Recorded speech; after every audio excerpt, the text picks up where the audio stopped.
Hello! Hi. Hello and welcome to another episode of Manifest Actual Play.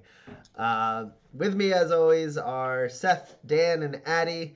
And before we get into any recaps, before we get into a recap, I'm going to pass it over to Addie, see if we have any announcements for today.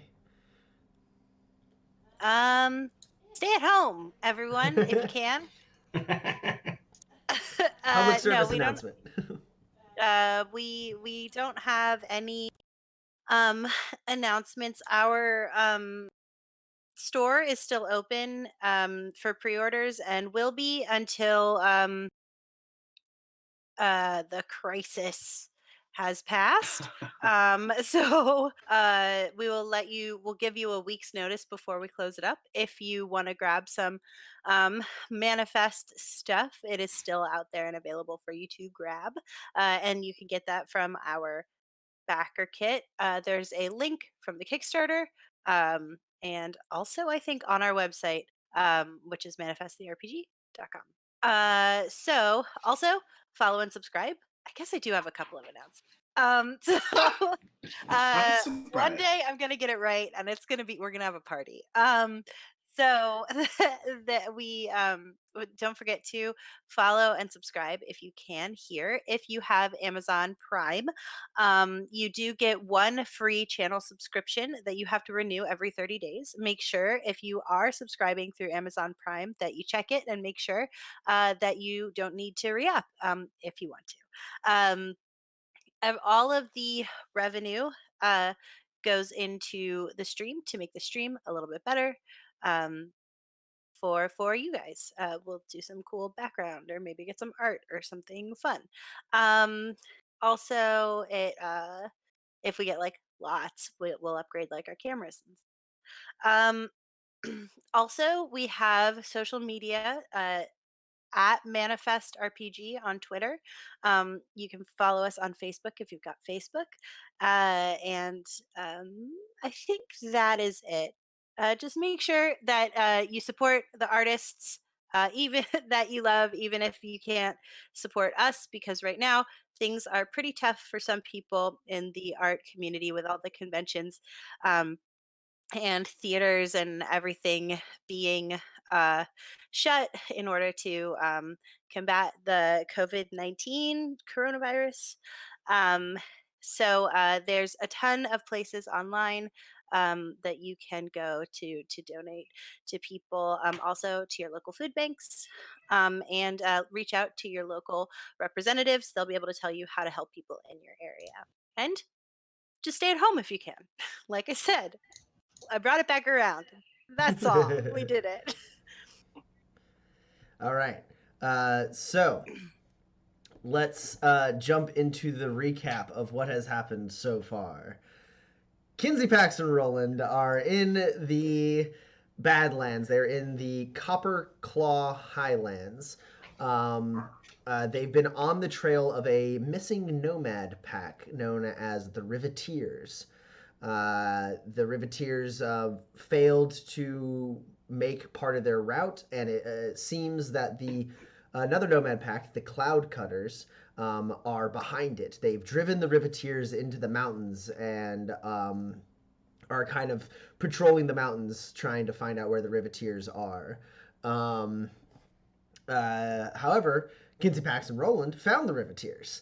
After avoiding a trap from a scavenger who led them into an agro-pelter infested cave, they managed to find their way, with the help of said scavenger, to the actual part of the caves where the Riveteers seem to be hiding out. There, they met with the leader of the Riveteers, a large, imposing woman who seemed to take special exception to Kinsey.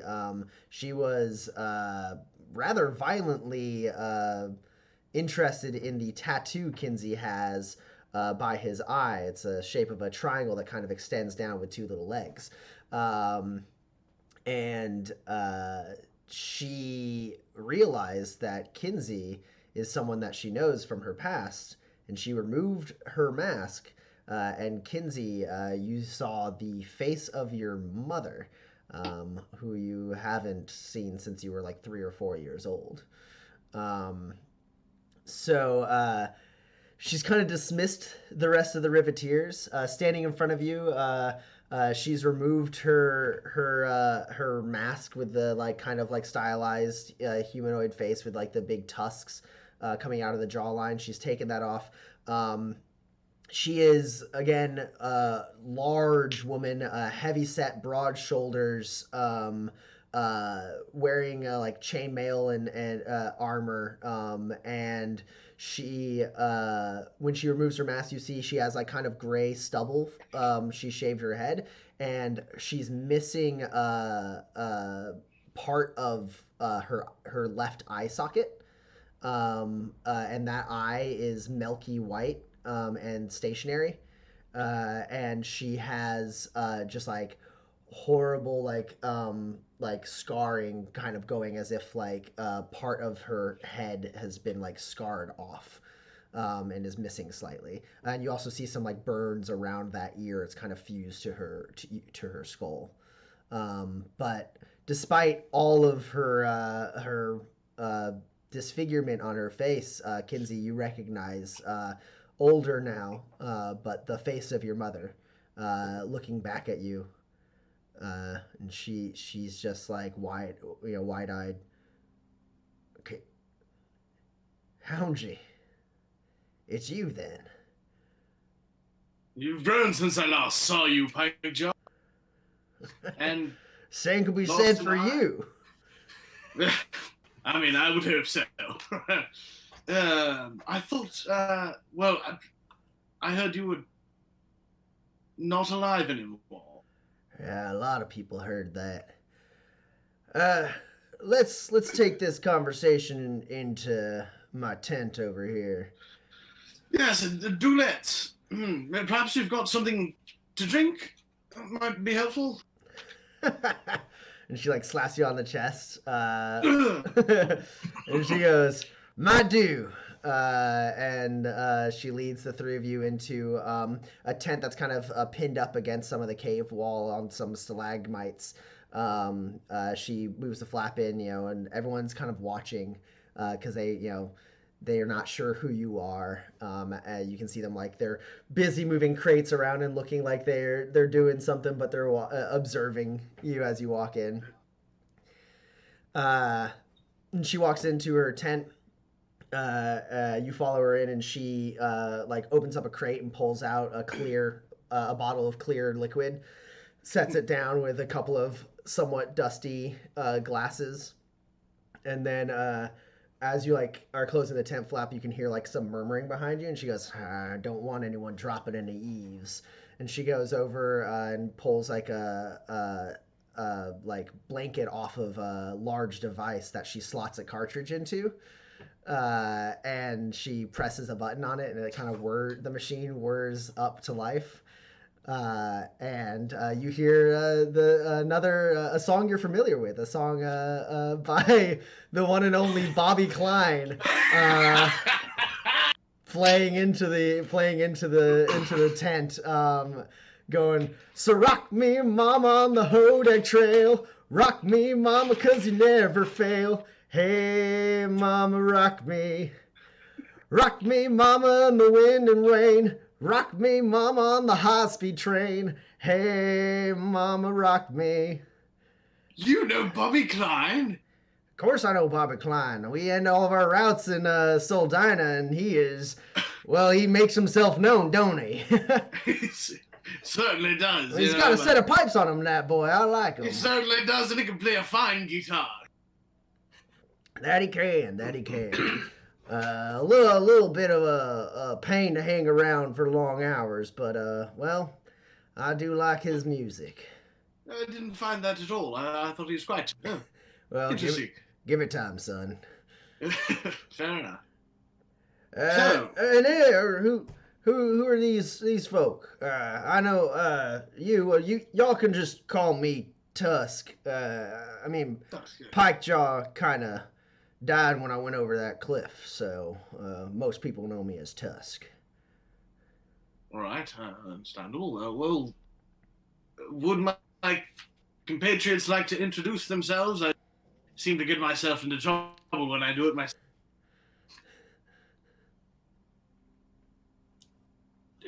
Sorry, I for a moment. No, it's not important. I'm Roland. Roland. I'm Pax. I'm sorry. Who? How do you know Kinsey? Roland Pax, this is my long estranged mother. Howdy.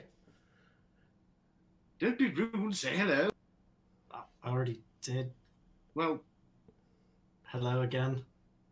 Look at you, Hounsey. I mean, I was a little conflicted whether or not I should pick you up from that commune. I didn't want you living the life of a prom, but look at you. You got some roadkin. This is, it warms my heart. This is a sight for a sore eye, let me tell you. My boy all grown up, drifting. This deserves a drink. And she uncorks a bottle and pours liquid into the glasses and slides them out to everyone. Takes a shot. cheers. Yeah, sure.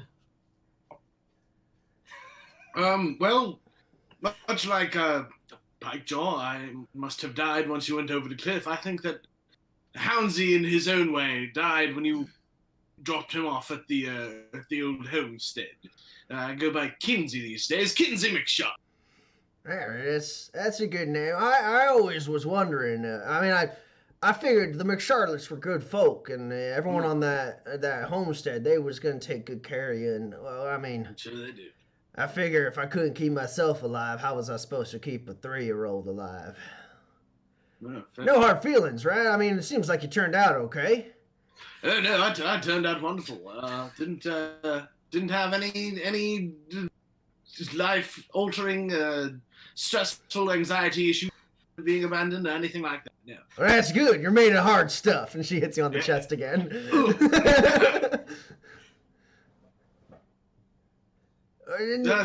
Well, you're the three of you working for Soldina, then, for real. Yeah. For real. Small planet, huh? Yes, when they said Tusk, I guess you are what I was expecting, but not you specifically was what I was not expecting, you know. That makes sense. Yeah, I mean, you know, like I said, you know, I could feel a dust up coming amongst the pack, and I figured I'd get you away somewhere safe before I could even do anything about it. Well, you know, Koenig made his move. Or not Koenig, but Koenig helped. Anyways, the Civil War and the pack ended up putting a bullet in my brain and drove over a cliff and was left for dead. And I mean, I basically was, but luckily some scavenger, weird fella, found me and dug me out of the wreckage and managed to keep me alive long enough so I could stand on 2 legs. And that's when I figured, you know, it was probably best if you just kind of disappeared along with me. But not like with me. I mean, it'd be pretty obvious if there was just another woman popping up with a 3-year-old kid, you know, it's figured. That's funny you got that tattoo on your face. That's that it was on, I etched that on your little jacket when I sent you away, didn't I? Yes, yeah, well, this is the only kind of clue I had, other than the stories, as to who I really was and came from. So I've been using it as my sign. Well, you ain't missed the mark very much. I used to have that on the hood of my car. You used to have it on your what? Sorry, I must have missed it. On the hood of my car. It was right there on the hood, a little emblem. It was kind of my sign, so that's why I had it on your jacket, so people knew you was mine. Oh, I wonder if that scavenger has that. No. Probably. I don't know how to find him. What was his name? Beetle, I think. Something Beetle. Little, Something. yeah. weird Yeah, not guy. familiar. I don't remember his first name. It was a while back, and I wasn't really all there at the time. She's Fair like enough. Well. she's like pouring her fourth drink now. Hey, mama, rock me.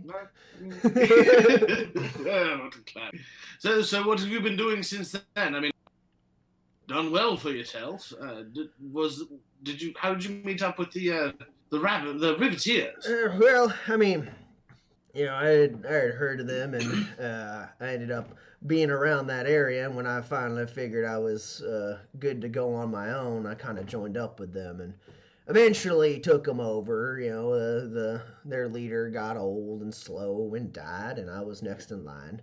And everything's been good until old Koenig set his sights on my route.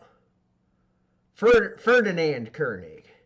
He's a bitter scoundrel, and well, as soon as he realized I survived his little attempt on my life, well, I guess he set his sights on the Riveteers. But I don't know how someone like Ferdinand Koenig became a lieutenant in the Cloud Cutters, or how he convinced the leader of the Cloud Cutters to make this bold of a move. I mean, I'm mostly just pissed that it's worked so well so far. But I ain't out yet. There's still a good dozen of us who can fight, and we're gonna make a move here soon.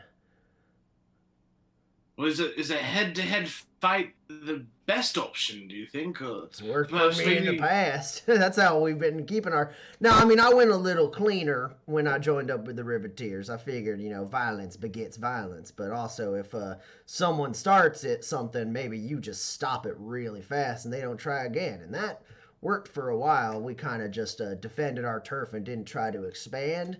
But I don't... Cloud Cutters, they got some good hardware, and they came at us fast and hard and really disrupted us and drove us into these mountains, and they have the advantage around here. Oh yeah, we've run into trouble with that hardware. You know, but I've found since traveling with Roland that sometimes subterfuge can give us an advantage in its own. If you catch my drift, I mean, he's so much of he's a drifter and a grifter, you'd say. I might give that to Bobby Klein. They make a good song. Yeah, I suppose it might. I don't know how much it does tactically. Ferdinand ain't...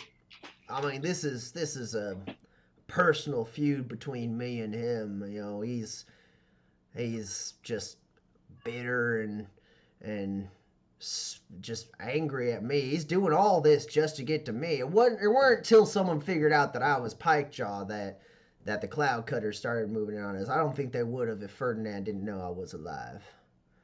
Wait, I'm sorry, you're saying the Cloud Cutters are your old gang, or Koenig used to be in your old clan? No, Koenig was a handsome highwayman back in the day. He used to make deals with nomad packs to be able to operate in their turf, but he wasn't a nomad.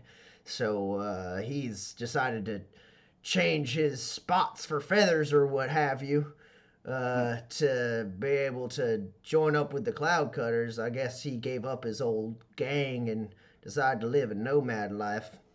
Somehow became a lieutenant, and somehow, I mean, I guess he's a pretty charming guy, so he can probably convince Rockford of a few things, and figure he whispered some conniving plan. He's a plotter like your friend here, you know, grifter type folk, and he must have just somehow made Rockford think this was a good idea, and you know, it may look like it's working now, but Ferdinand ain't no tactician. He ain't gonna survive.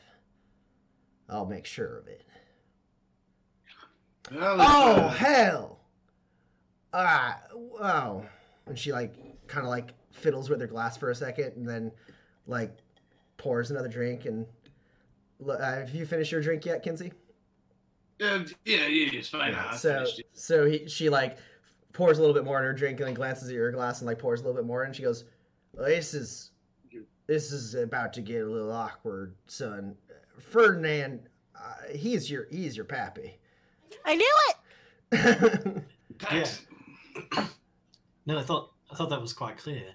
No, that was fairly obvious to me as well. I'll be honest with you. Yeah, I didn't. I just kind of started talking, and I've realized you probably didn't know. I'm not Yeah. not the most socially adept person, but I can tell when somebody and somebody else have had relations usually. And Well, hey, it wasn't the only one. okay, well, I don't need to hear much more about that. he was Thank just the one at Tobias Station whenever we went through. I don't know why you need to hear any more. you. So, now I'm caught in the middle of a battle between my mother and my father. Hey, he ain't your father. He may have been. Well, He barely was involved. but fair enough. Well, to be fair, you were perhaps more involved, but I gave you a good 3 years, yeah. it was a good 3 years. That's from the what I hardest can't years remember. too. You know how hard it is to keep a baby alive when you're in a nomad pack that is known for just ravaging the roads. Like, I mean, it Rather was difficult, I imagine. it was hard. I had to put you in a whole special chair and everything to keep you from just dying when we rolled over. And did you never consider dropping me out of Homestead earlier? No, I mean, I thought I was invincible until I took a bullet in the head. Turned And out did that you maybe also think that I was my invincible? younger lifestyle was not sustainable. Sure. No, like I said, I turned out to be fine. So No, you seem great. I'm really Yeah. proud of you. Look at it. I feel great. Yeah, I think about you sometimes. I thought, I imagined you sitting there on that homestead just withering away with the rest of the proms. And every once in a while I thought maybe it would be better if I rode in to the garden and swooped you up, but I That'd be figured nice. at that point, I guess you weren't really mine anymore. Probably more of a McCharlotte than a Houndsy. So I figured, I missed my shot. Well, I suppose it's good catching up now. I like I said, this is real nice. I like it. I have been thinking about something. Pax actually asked me not too long ago, and I haven't been able to get it out of my head. Do I have like a road warrior sister that I don't know about? You're the only kid I had. Oh, all right. Yeah. But perhaps on Ferdinand's side that might not be true. Although, since he's not really the road warrior type, he should probably be something else. That seems likely. I mean, he did run with a lot of nomad crews, and he was he was a looker. I'll tell All you right, what. yes, I mean, okay. he's gone a little ways now in his age, but he even still a little bit.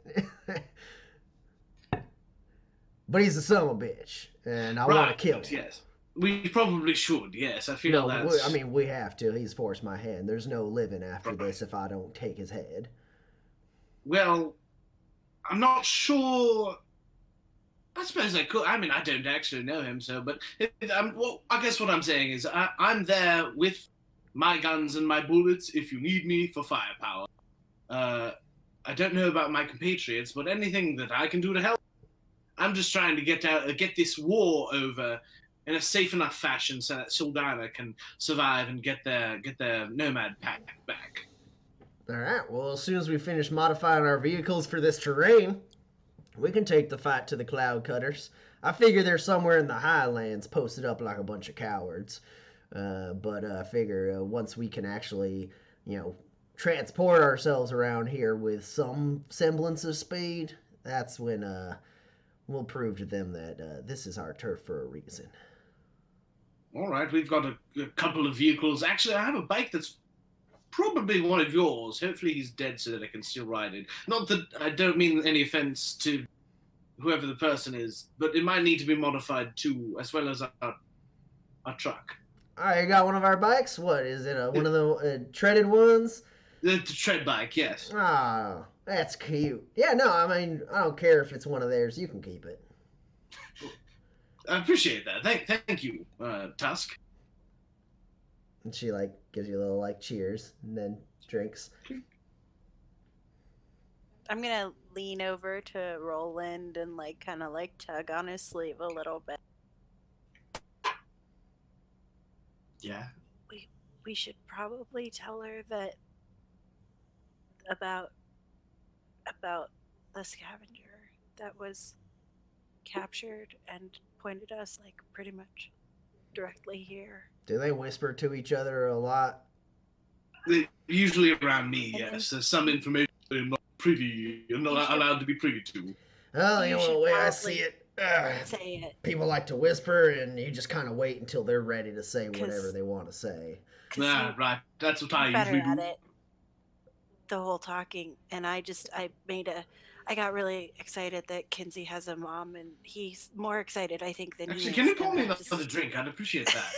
Absolutely. So, You already got a kinda strong constitution. You beat are up. my kid. Full of Yeah, myself a little I bit. must be good genes, as they. So now I've just, if you could, you should probably. Okay, good talk. So the Cloudcutters took someone hostage recently. The scavenger moving through this area pointed us towards you, actually, before she got captured. I guess that was after she tried to kill us, so I don't know how bad I feel about it, but the Cloudcutters sort of seem like assholes, and Well, it definitely sounds like if she pointed you in the right direction, she might be able to point them in the right direction. It's entirely possible, yes. I don't like that. We may need to speed ahead. Well, maybe we can make do with the vehicles we have so far. We can also help if it speeds up the process. I'm a little bit Do you have nifty a with my hands. Do you have a black thumb there, son? You got it. Uh, You know how to work on a vehicle. All right. well, you know, nothing special, but I know my way around. All right. Well, hey, you know what? Extra set of hands is great. I mean, I never was quite super at vehicle maintenance. I had people for that, and I mean I picked up a thing or two, but I'm interested to see what my son can do. I mean, I gotta have taught you something at that homestead, right? And it makes sense. Working on tractors and the like. Yes, all kinds of machinery around homes. Yeah.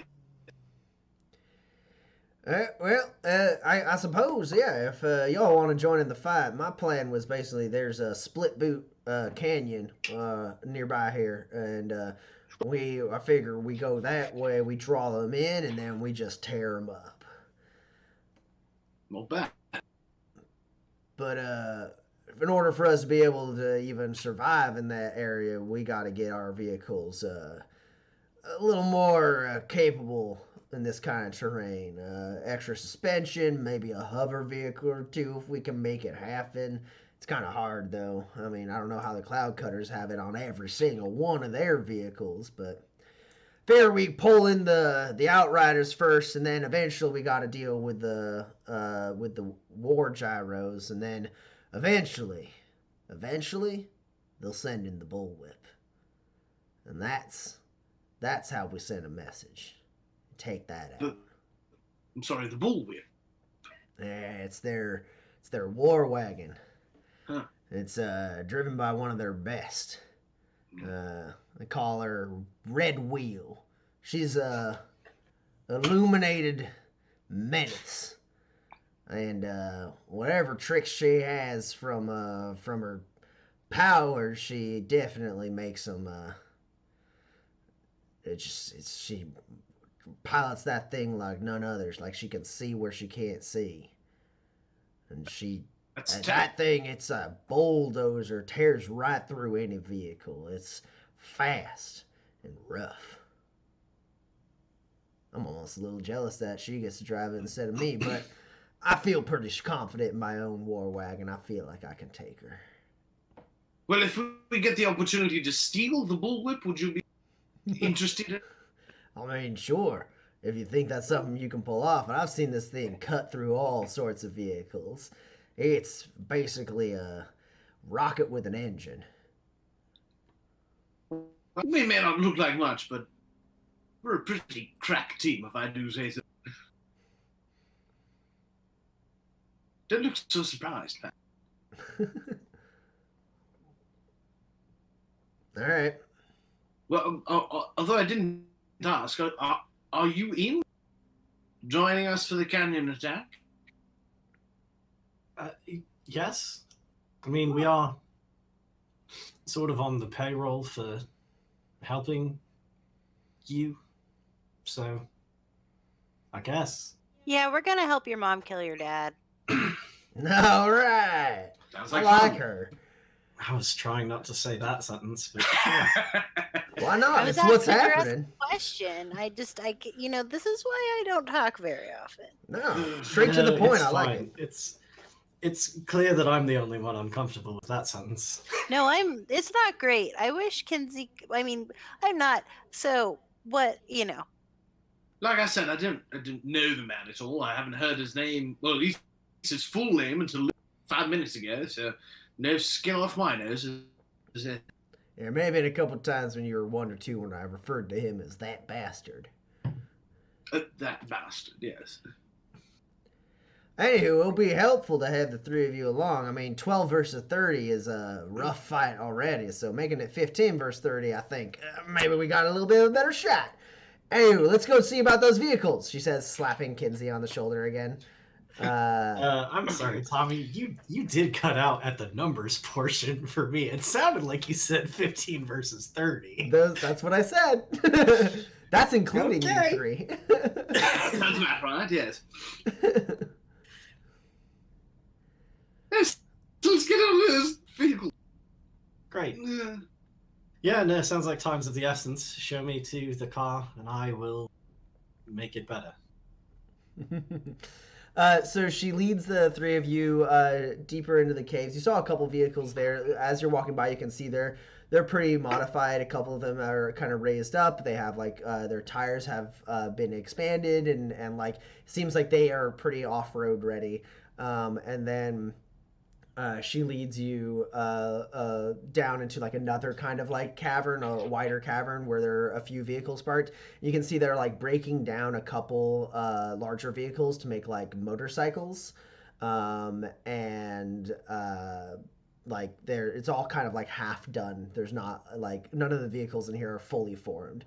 It's a ton of materials, but not like really any completed vehicle, as they've kind of stripped down the vehicles they've had and are using those materials to rebuild a new kind of like fleet, basically.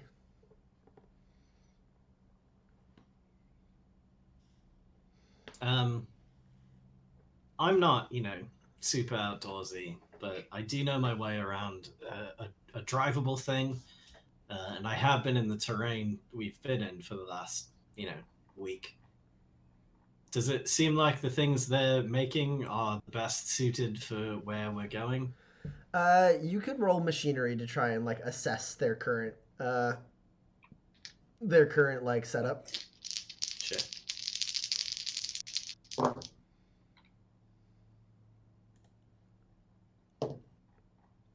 That's 3 hits.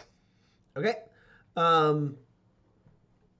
Yes, like they're on the right path, but their execution isn't perfect.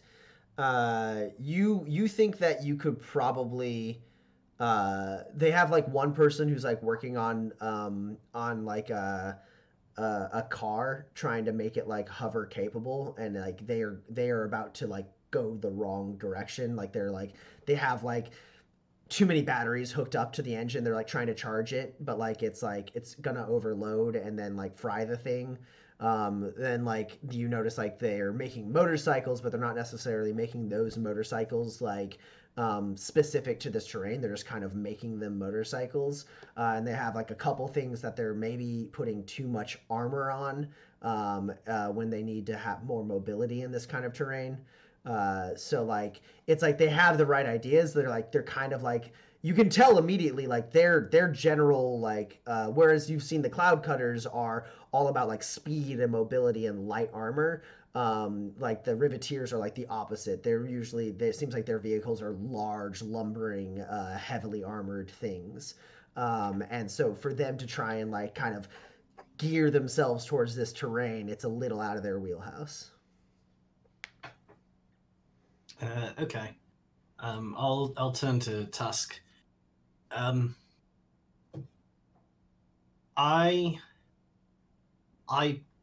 one, don't want to get killed. Two, would like to help your people. Three, could use sort of your backing as I do so. I need sort of your smartest and best mechanics, and I would like them to listen to me when I talk. Let me see your hands. She like grabs your hands and like kind of pulls you a little up and over to her, and she like turns them around and looks at him and she goes, "Yeah, you're a thinker." And she like pats you more gently on the shoulder than she's been patting Kinsey, and she goes, "You're gonna be very helpful." Oi! And she shouts to like the cavern as a whole, and like a bunch of heads pop up, and she goes, "This is Roman. He's That's fine. Yes. Hello. I'm Roman. He's I brought him in special to whip all you into shape so you can get this job done and we can take the fight to the Cloud Cutters. Seems like maybe they've started sniffing out some of our scouts," she says, like looking daggers at a couple of them, and says, "So, since y'all can't move around unnoticed in this terrain, maybe Roman here can soup up your vehicles to give you a little bit of an edge. Listen to everything he says. If you cross him, you're crossing me. You understand?" And they're all like, "Yes, boss. Yes, boss. Yeah. All right. Have at him, Roman." Tommy, you had to know. Like, you had to know I was going to just say yes to that. Yeah. All right. I mean, if you're going to tee it up. Hi. I'm Roman Pierce. I'm going to teach you how to make these cars better. You, stop. You're going to blow up that car. Those motorcycles, you can't do anything in a canyon with that. It's just not fast enough. You're just sort of standing there. At least, carry something from one place to another so it doesn't look like you're doing nothing. Let's get to work. All right, sweet. You can roll both machinery and technology to kind of assist two different things going on. Okay. As like Roland gets into gear, she kind of Tusk kind of leans over to you, Kinsey, and you can't see her face because she's put her mask back on before addressing her troops. Sure. But she like comes over to you and she goes, "So he's the handy one then, huh?" He's handy in all sorts of situations. Certainly directing people what to do and convincing we aren't who we say we are. It's good. You want to surround yourself with useful folk like that. You're a good leader. Sure. I mean, I feel like it's more of a democratic situation, but yes, he's very good. Yeah, all right. She says. She goes, "But you call the shots, right? I mean, you ain't letting someone like that actually be in charge. I mean, you got the instincts. You know in your gut which way is the right way to go." I always follow my instincts, and sometimes I don't follow on accident. So, all right. I can see you've grown modest.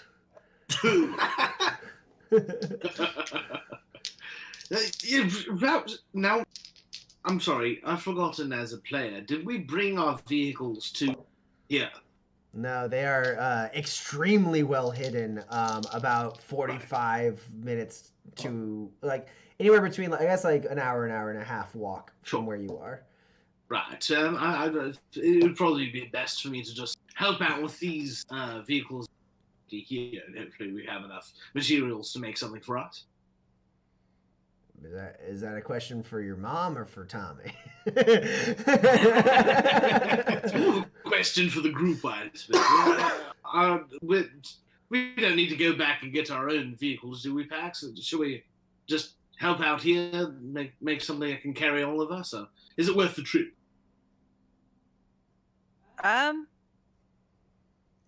Well, I don't think we can mod the truck in a way that will make it better. But if you want, I can go get that motorcycle because obviously you're not going to make it there. You're not like, I can get there easier because I'm sneaky. I'm just going to go. I have to get my weapons anyway. All right. I'll just, You you do the thing. on it, boss. Like, Yes, really. she's great. Like Yeah, that one. I like her too. Tell me, I mean, she's pretty good looking. You and her, and she like gives you a couple nudges. Yeah, we're friends. Yes. Oh, what about you and and she points and she like thumbs at like Roland. She goes, I mean, he's pretty, Oh, he's he's pretty my good friend, looking too. I mean, a little small, but Yes, he's rather small. 16. But you know, we're friends as well. I'm not sure. huh? Oh, are you doing the right? Right. I mean, Yeah. no, No? we're just a team, just a team situation. I mean, I Not like I guess they're lost. I don't know how to respond to that task. She just like slaps you on the chest again and says, all right, You well, got to stop doing that while I'm drinking. sorry, what? Anywho, I'm gonna go. It's okay. I'm gonna go tell the troops that we're gonna move at I think probably first light. If the cloud cutters actually have somebody who can point them in the right direction, we gotta move before they do. So I think we take the fight direct to them as open terrain as possible, and we just make sure we got all of them in our sights, and we just tear them up. I mean, they may have more speed and more bullets, but we got skill and grit. What do you have in the way of firepower? We got a few things. My war wagon has a hell of a ballista on it, and Right. most of the vehicles have some form of a weapon or another, and a few of my people have firearms. A few of them have projectiles, and I think we got a grenade or two in our back pocket. Cloud cutters, from what I've seen, they got a lot of rapid fire weapons, but they're not super accurate with them. They're kind of go for quantity over quality. So I figure we get them out in the open, and it takes them longer to kill us than it takes us to kill them. I mean, if we do it right, none of us will have to be killed. I mean, I'm sure some of us will die, but hell, I heard, is it you got your own vehicle? Yeah, You got your own vehicle. You're rolling on the wheels. That's good. That's good. You ain't relying on any animals to get you around like some prom. All right, great. Well, So you go ahead and you get your war wagon all up and ready, and I'll get my war wagon all up and ready, and the two of us can ride side by side into battle, son. This is gonna be great. all right. Yeah, it sounds like terrifying fun. Yeah, hell. I mean, you turned out probably better than I could have even expected. So I think altogether, this is just providence. Ha! And she hits you on the chest again and then walks off. I'm gonna have a bruise there. Pax, you're sneaking out. Yeah. The sun has set at this point, so it is early night, and you're sneaking your way up back to the truck. So go ahead and roll a sneak test for me. Okay. Sneak, sneak, sneak, sneak, sneak, sneak, sneak. While you're resolving that, we all get one experience. I've assumed a fake identity. Yes, you did.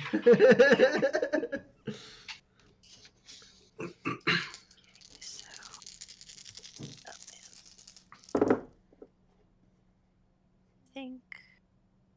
I think all the sneaking ones give negatives to other people, right? Talents. Yeah, it's like negatives to being heard, and then like a normal speed. None of them give Yeah. you positive modifiers. Although, Okay, great. if your armor is fitted, you It have a is. plus Yeah. one. Yeah, Yeah. yeah. I just want to make sure because I don't have the things written down off the top of my head. Okay, cool. All right. Um, You're up against a 13. I see. Well, you can take that 13.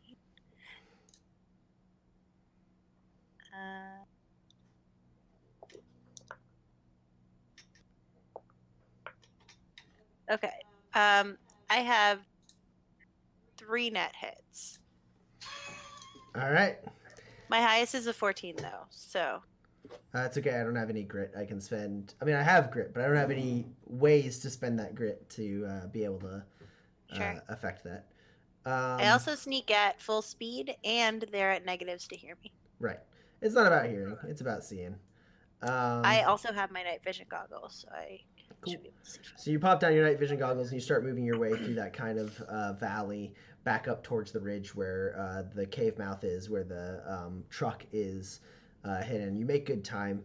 You know the route. You know you have the vision in the night to be able to like avoid any kind of like trips or pitfalls or anything like that.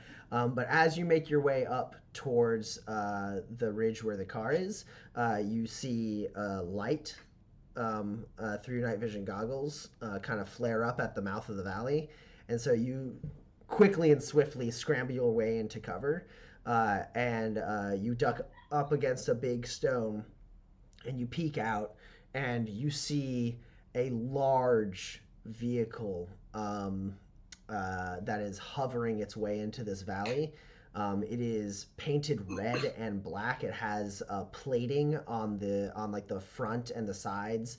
It has like 2 air intake like legs kind of sticking out, hovering above the ground with little like repulsors on the side, and several repulsors on like the back end.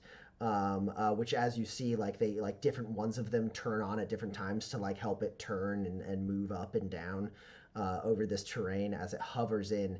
It's a very large, heavy vehicle, though the front is modified so it kind of has almost like a cockpit, like a central window that kind of like domes out, and like in the through the red tinted glass, you can kind of make out the silhouette of somebody kind of like in a forward position, like manning the controls. Meanwhile, you see certain gun ports open and slide open, and you can kind of spot as people with guns are like keeping an eye on the surroundings as they move their way through, and it just kind of hovers slowly through. And as it gets a little bit closer, you notice on the front plating, the front of the plating, there's a set of ache horns set up on the nose of this vehicle, and it's super scratched up and like really like it doesn't look pristine, but it doesn't look untaken care of. It just like it looks rough and like and crude as it makes its way through the valley, slowly just like hovering, just like,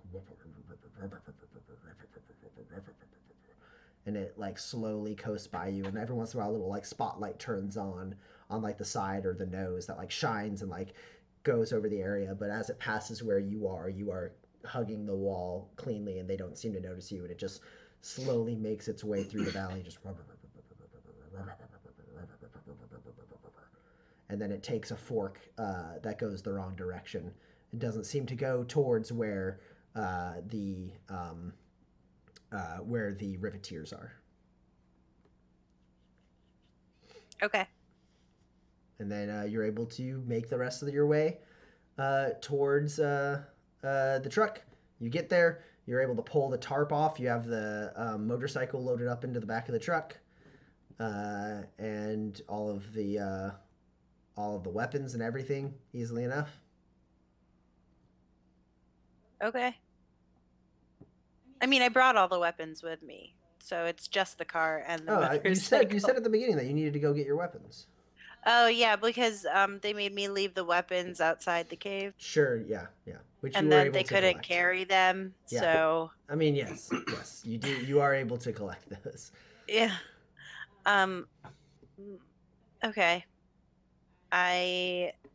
wasn't planning on bringing the truck, but I guess I am better to bring it than not. So I mean, don't really know. why else did you come here? You're standing To at a get the truck. motorcycle. Okay, well, I mean, yeah, you can take the cover off of the motorcycle and take the motorcycle and leave the truck behind I if you mean, want.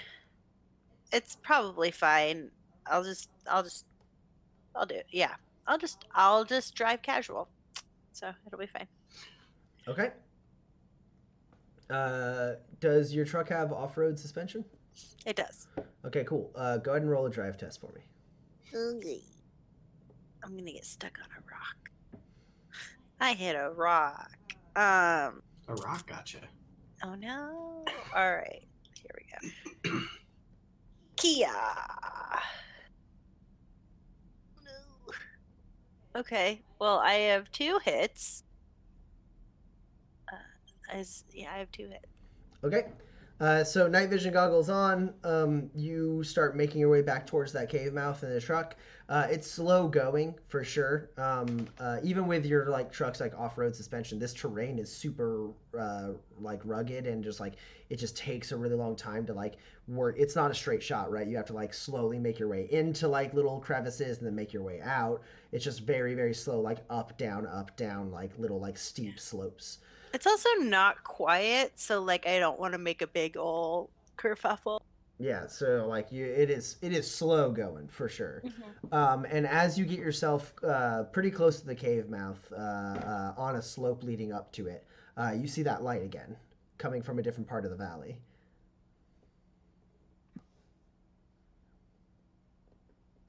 Toward my truck?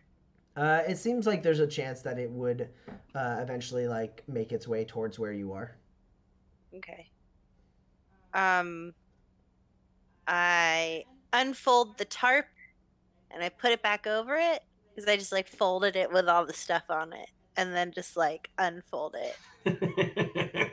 It probably doesn't look great, but it's maybe better than not. Sure. I'll let you roll. I'll let you roll survival, but I'll let you roll it at a +5 because Kinsey's tarp was that good. Oh, So hey. even though you've dismantled it, some of it is like very sturdily fastened. Accidentally to the tarp. still there. Yeah, exactly. All right. Put that tarp over anything and it disappears into the rocks. All right. I got a 9. Okay. Oh wait, a 9 explodes. Hold on. I just need to know how many successes you got. One success, which is pretty good for 1 die. Okay. But then, however much I hit it, I did want to like beat it in a direction away from the cave, and away from the car, like, but still within long range of the car. Got it. So you want to put the tarp on the car and then rush to a different hiding spot. Yeah. Okay. Go ahead and roll sneak for me. Yeah, so good at sneak. This adventure is taking way longer and is way more involved than I thought. Meanwhile, Roland, you are you've been working with the Riveteers to try to kind of get them over the hump, as it were, in their redesign of their vehicles. How many successes did you roll? Excuse me. That's 3 successes on machinery, 4 on technology. All right. Yeah, you're able to, by the end of the night, you get that hover car up and running. And you manage to get those motorcycles set up for off-road. There's still some supplies left. You think that like possibly like you could do something with it, but you're not sure you have enough time to do really anything with it. So you've managed to like help them complete and improve what they've been working on, but not necessarily create something new from the other supplies they have on hand. But it's getting like really, really late, and they're all getting pretty tired. So the only way you think that you would like be able to craft or create anything else is if you were to try and stay up all night. Let's see. How many tonics do I have? Enough that it's fine. Nice. Yeah. Because I have thought of something, which is those jetpack guys sure suck, and it would be great if they had to come down to our level where they could be run over. So I would like to add a smoke screen to as many cars as I can, except it doesn't go behind; it goes up. Just like an angle up smoke screen. Okay. Yeah, I just want to make a cloud like 15 feet above this pack that is just impenetrable by human eyes. Okay. So go ahead and roll machinery for that. And you're staying up all night to do this? Yeah, for sure. Okay. I would, if anyone would like to help. Use a hand. I'd like to assist, yes. Listen, this is where the bulk of my contribution happens, so I'm fine staying up all night to squeeze in every last bit. Because, like, I can lean out the window and shoot a guy out of the sky, no problem. But if there's 10 more guys, that doesn't matter. And also, that was a miraculous shot I don't think I'd ever make again. It's 3 hits for you, plus. Great. Does Gadgeteer affect this? No. Okay. That doesn't affect vehicles.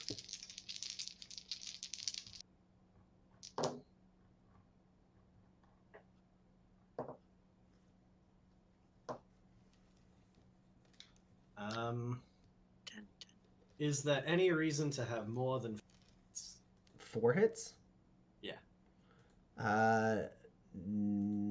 Well, no, because you didn't make any extra vehicles, so no, 4 will do it. Okay. I have 4 hits. All right. So Kinsey, you roll up your sleeves. You start helping Roland as he kind of describes to you what he wants, and you plant on all of those motorcycles and that hover car just a bunch of extra soot and some fuel combinations that will burn really really badly together to make just a big old smog screen above wherever these vehicles are. Sure. Pax, how many successes did you roll on your sneak, and what's your highest? So I have a 14 high, and I have 6 successes. Okay. You're up against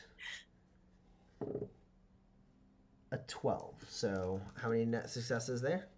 3. Okay, cool. You're able to get the tarp laid over the car. It doesn't look perfect, but you think the way it's parked and everything is probably fine. And then you rush to a different position, all quickly and silently enough that by the time that large hovering vehicle moves its way through, its kind of repulsors gliding up and crackling against the energy around against the terrain around it, and it moves down into an area and then moves back up. You kind of are watching, and it just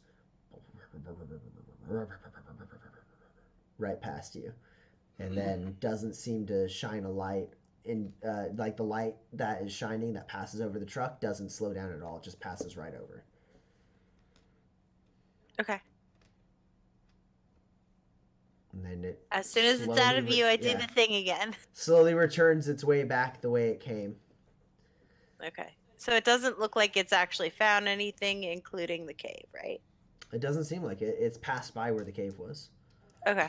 It didn't slow down, and the lights didn't linger. The cave, from the position of the lower valley, the cave actually is really hard to notice. It's got a lot of big, sharp, jagged stones that kind of form an optical illusion from the lower position. That makes it seem like it's not there at all. Okay. And then once it feels like the coast is clear, I will again do the thing with the truck.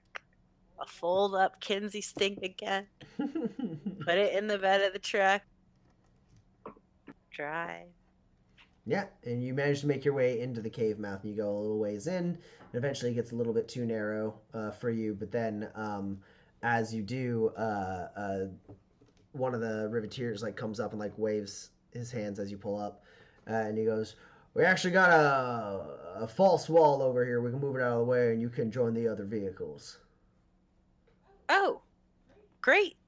Perfect. And he like kind of like waves for you to follow him, and he walks over, and they have like just like this like wooden plank that is like painted and like kind of has like some texture on it to make it look like part of the cave wall. He slides it out of the way, and it's a large cave mouth that your truck can just barely fit through. And you drive down some rough terrain, and Roland and Kinsey, you see headlights as Pax drives Cho's truck into the same cavern that you're in. So I, just so you know, for future reference, I've just, all of the things that I've taken from people whose names I know, I've just started calling the things that. So like the truck is now just The Cho. truck is Cho. And the gun is just now Miguel. Nice. And the other gun is just Rosa and Rosa 2. Great. Yeah. It's a quirk I've developed to cope with killing people. They live on through the things of theirs that you've taken from their cold dead hands. Mm-hmm. Cool. And then I'm just gonna nap in the front of the truck. As soon as I'm tired. Oh, sure. I guess because my bike is in the back, right? So I guess I'll take that out and start doing some kind of modifications for the terrain.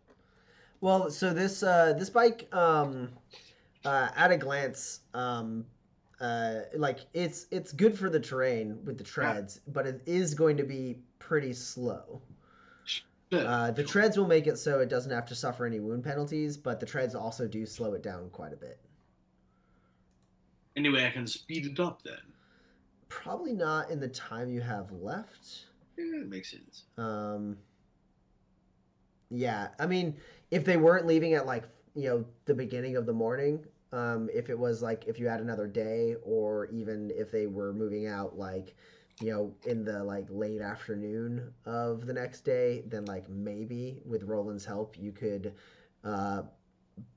get away from some of the weaknesses of this bike.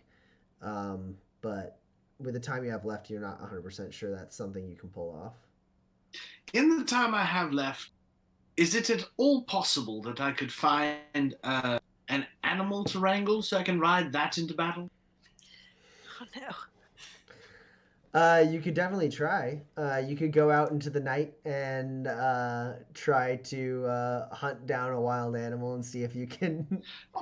Oh, give it a shot. Since I can't do any modification, I might as well see if there's something I can grab. That quip about the animals my mother said got under my skin. Ride an aggro pelter into battle. Oh my god. Yeah, you definitely know where an aggro pelter is. So.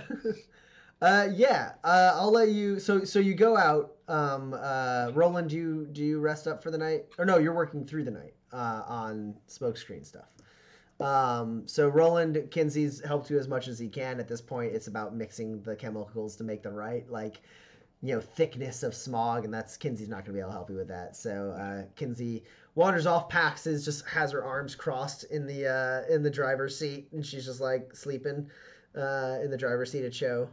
And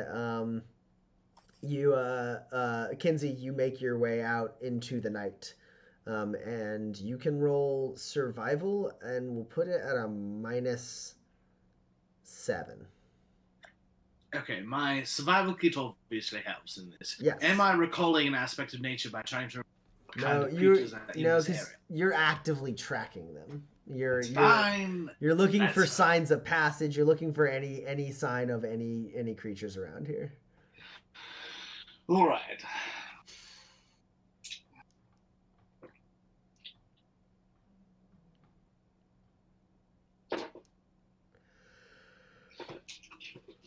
We all get another XP. A piece of gear was modified or dead. Yes, Yes, absolutely.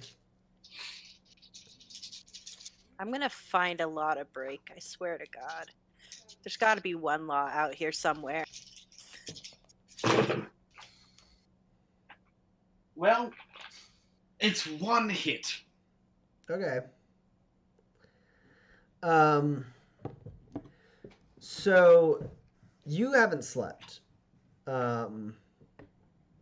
like at all. So you have. I'll give you two options. One is, well, I guess it's three options technically.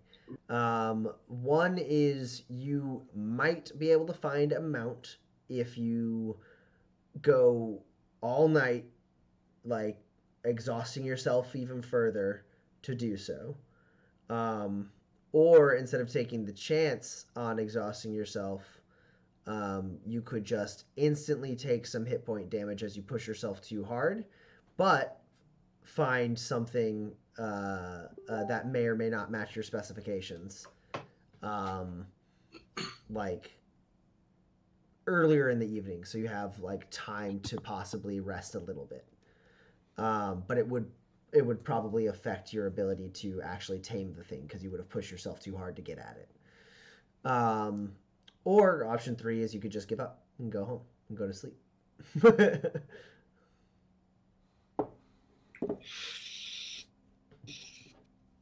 I don't think it's bothered him that much. I think he already the smartest thing begins to do, which is a surprising course of action for him. He's going to go home and get some rest before the battle. Okay, so you're gonna pass. Yes. You look around a little bit, you see some signs of passage, you're not exactly sure what you're after. You think like it might be something large enough to ride. You're not 100% sure. You don't think it's a roperite though. And so you're like, I could maybe get it, but also I'm having trouble seeing straight. If I rush after this thing, it's going to be mad at me. I'm going to have to maybe fight it a little bit. I don't want to do it alone, and I don't want to take forever. So eventually, like, you kind of just do the mental math and then decide to turn in for the evening and head back into the cave. And you do, Roland, as you're still working hard. Kinsey comes in looking a little bit more tired than he did before. And Kinsey, where do you rest? I guess I'll take the back of the truck because Pax is on the hood. Yeah, sleeping in the cab, I think. But sleeping in the cab, well, sure. Yeah, so I'll hop in the bed. Cool. And Roland, you just keep working through the night. Go ahead and roll an endure test for me, Roland.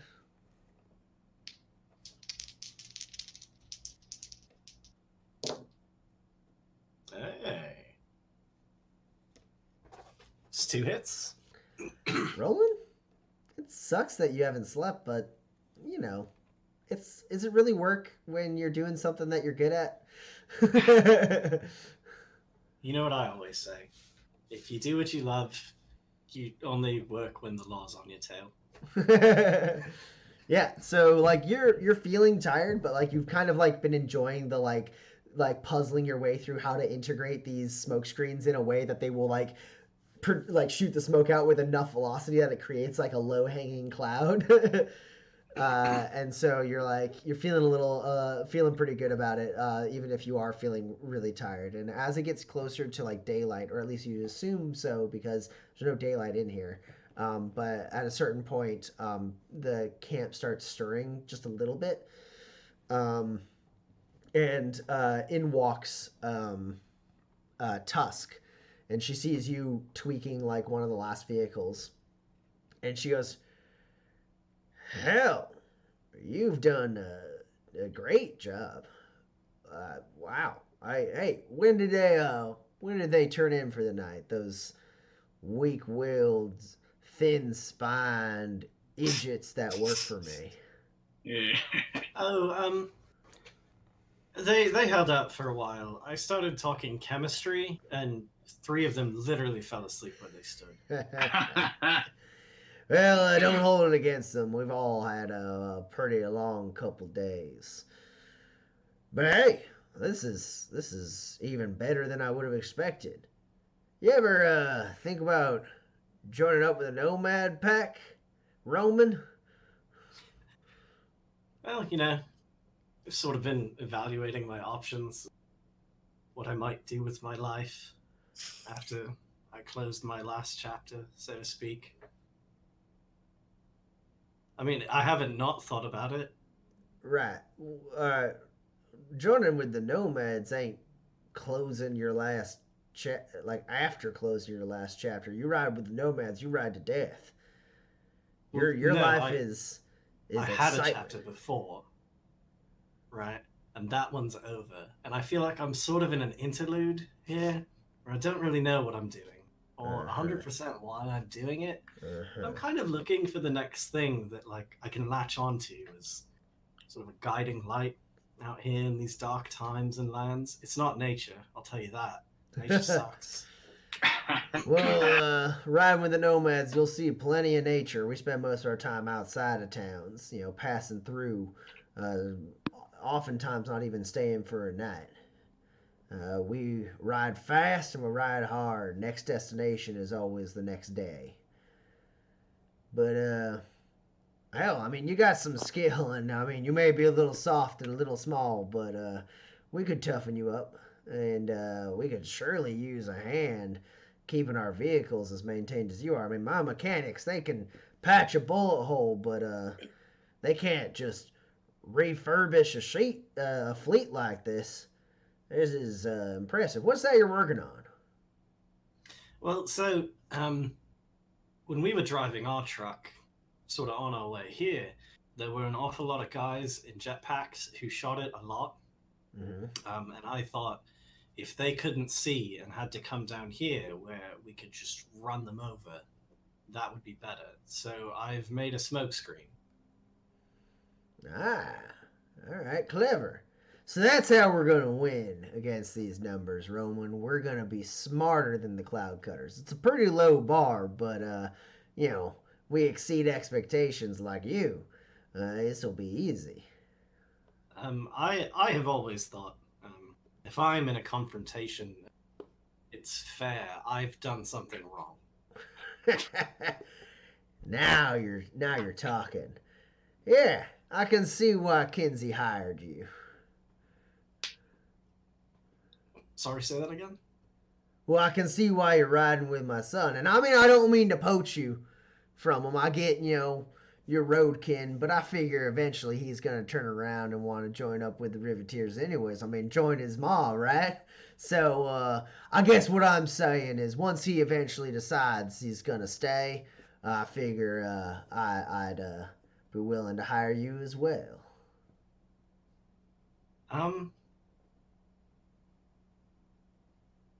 I'll consider it. Thank you. All right. Now the quiet one, I mean, I like the look of her, but until I see what she pulls off today, I'm not so sure. Oh, if she does it right, you'll never see it. Interesting. A coward fighter. Well, they have their uses. I would never call Pax a coward. There are a literal mountain of bodies behind us that never saw her. Right. That's what I'm saying. But hey, everyone has their uses. We all ride together with our own strengths, and that's what makes the pack great. Figure we're gonna ride out here soon. I'm waking up the camp. We're gonna have some grub over by the tent so you can grab something to eat, get your energy up. You look like you've been going all night. I like the devotion, kid. Yeah, I could use some food and coffee. Well, we ain't got no coffee. I mean, we're living pretty rough on the road here. We just managed to kill a couple birds. We're gonna cook them up for stew.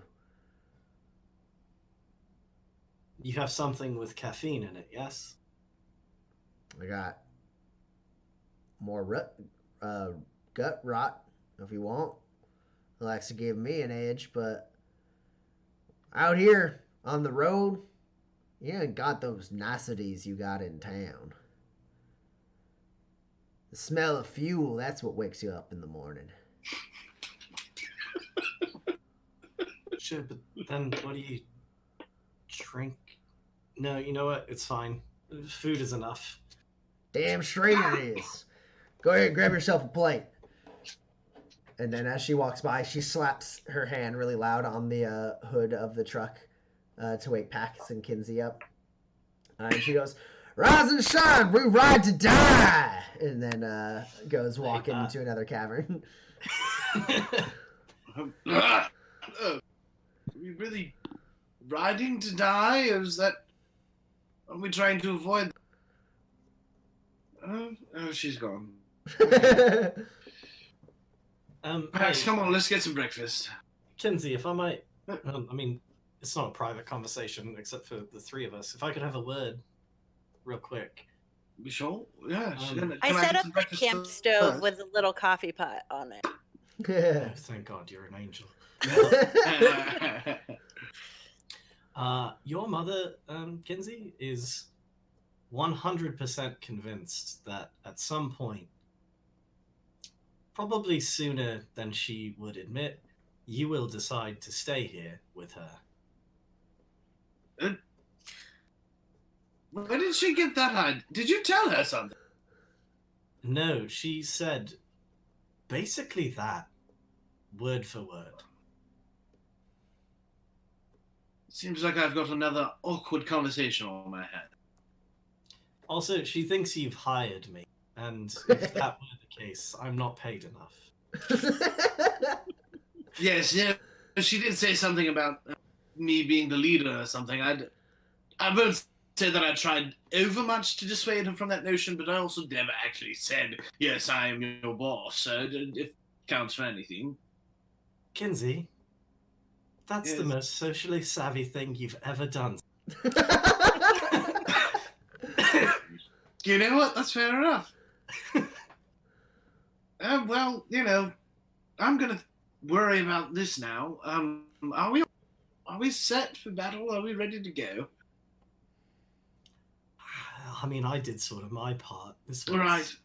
I tried to catch a steed, but it got the better of me, so guess I'll be riding this bike.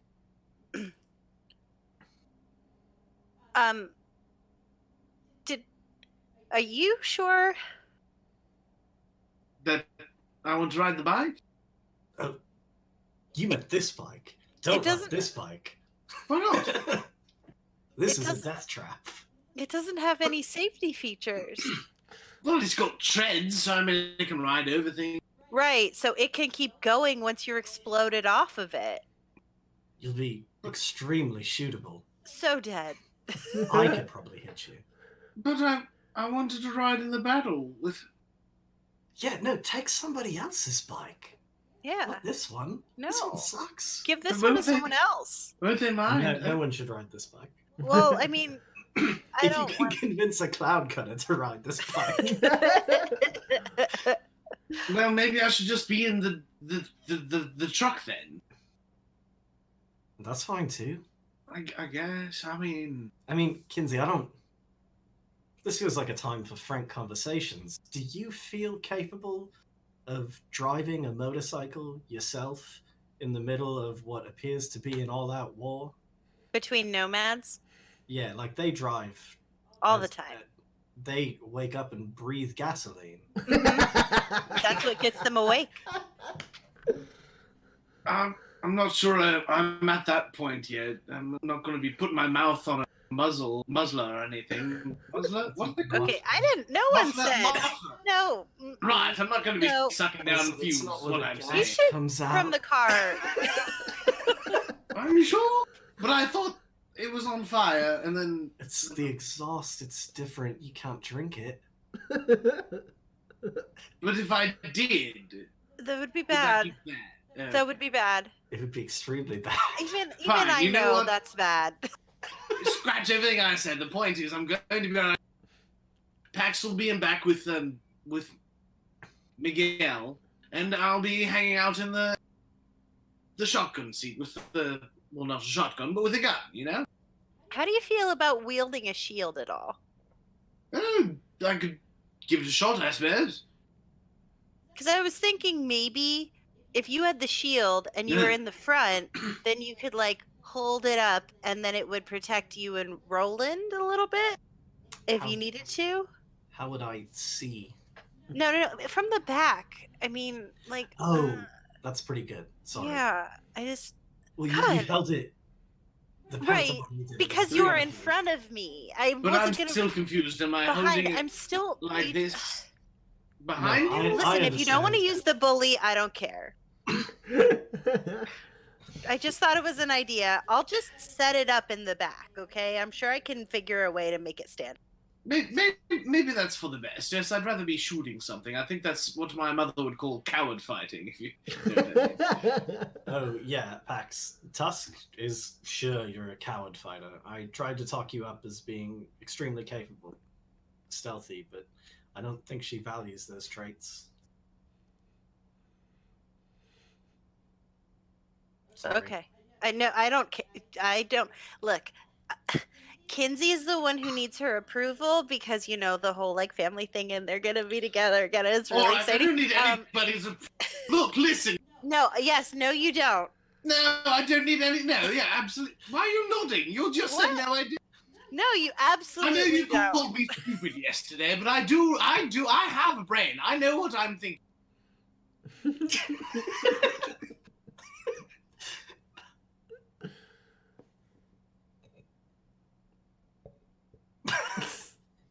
Kinsey, I would never call you dumb.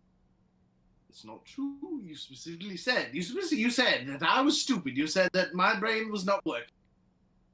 Well, that's because it's all emotional. Because of your mom, and we're gonna kill your dad. I get it. You Didn't didn't care have about my parents, dad. and I don't- now you have parents. It's an emotional time. I don't think you'll. You'll see. Okay, I'm gonna shoot somebody, and it's gonna be super epic. And Tusk will be proud of me, and then I'll be like, and it'll all be fine. She'll be like, okay, Yeah. right. I'm gonna figure out a way to make that turn the bully into cover, I All right, well, guess. good luck. I I'm sorry. suppose. That's the second time you've said that. And the first time, I assumed I had just stayed up quite late and didn't hear shield after it. You Are didn't you notice. calling the shield the bully? Well, Bo is too short of a word, so and it seemed like cooler, and I feel like it was his nickname, so he would want to be called the bully, so You know what? I don't care. I don't care. I'm gonna get some coffee, and this is Oh, all important. yeah, coffee's done. Also, did you want the spare armor? I thought we figured out that mine's just better. I don't know if yours is broken. I didn't ask. Oh no, mine's fine. Okay. Oh, if you are gonna be in the back of the truck, then you should take this grab stability harness. Oh yeah, I was gonna ask for it. We didn't. Yeah, listen, I sort of closed the door on my street racing days. Some of those tricks were unsafe for passengers, and they may be necessary on this day of all days. You weren't ever. I don't care. That's Cool. not true. Do you want coffee or not? I will drink it all. Please don't. Okay. Yeah, so I will strategically put on all of the weapons. Okay. It's a 9-point sling.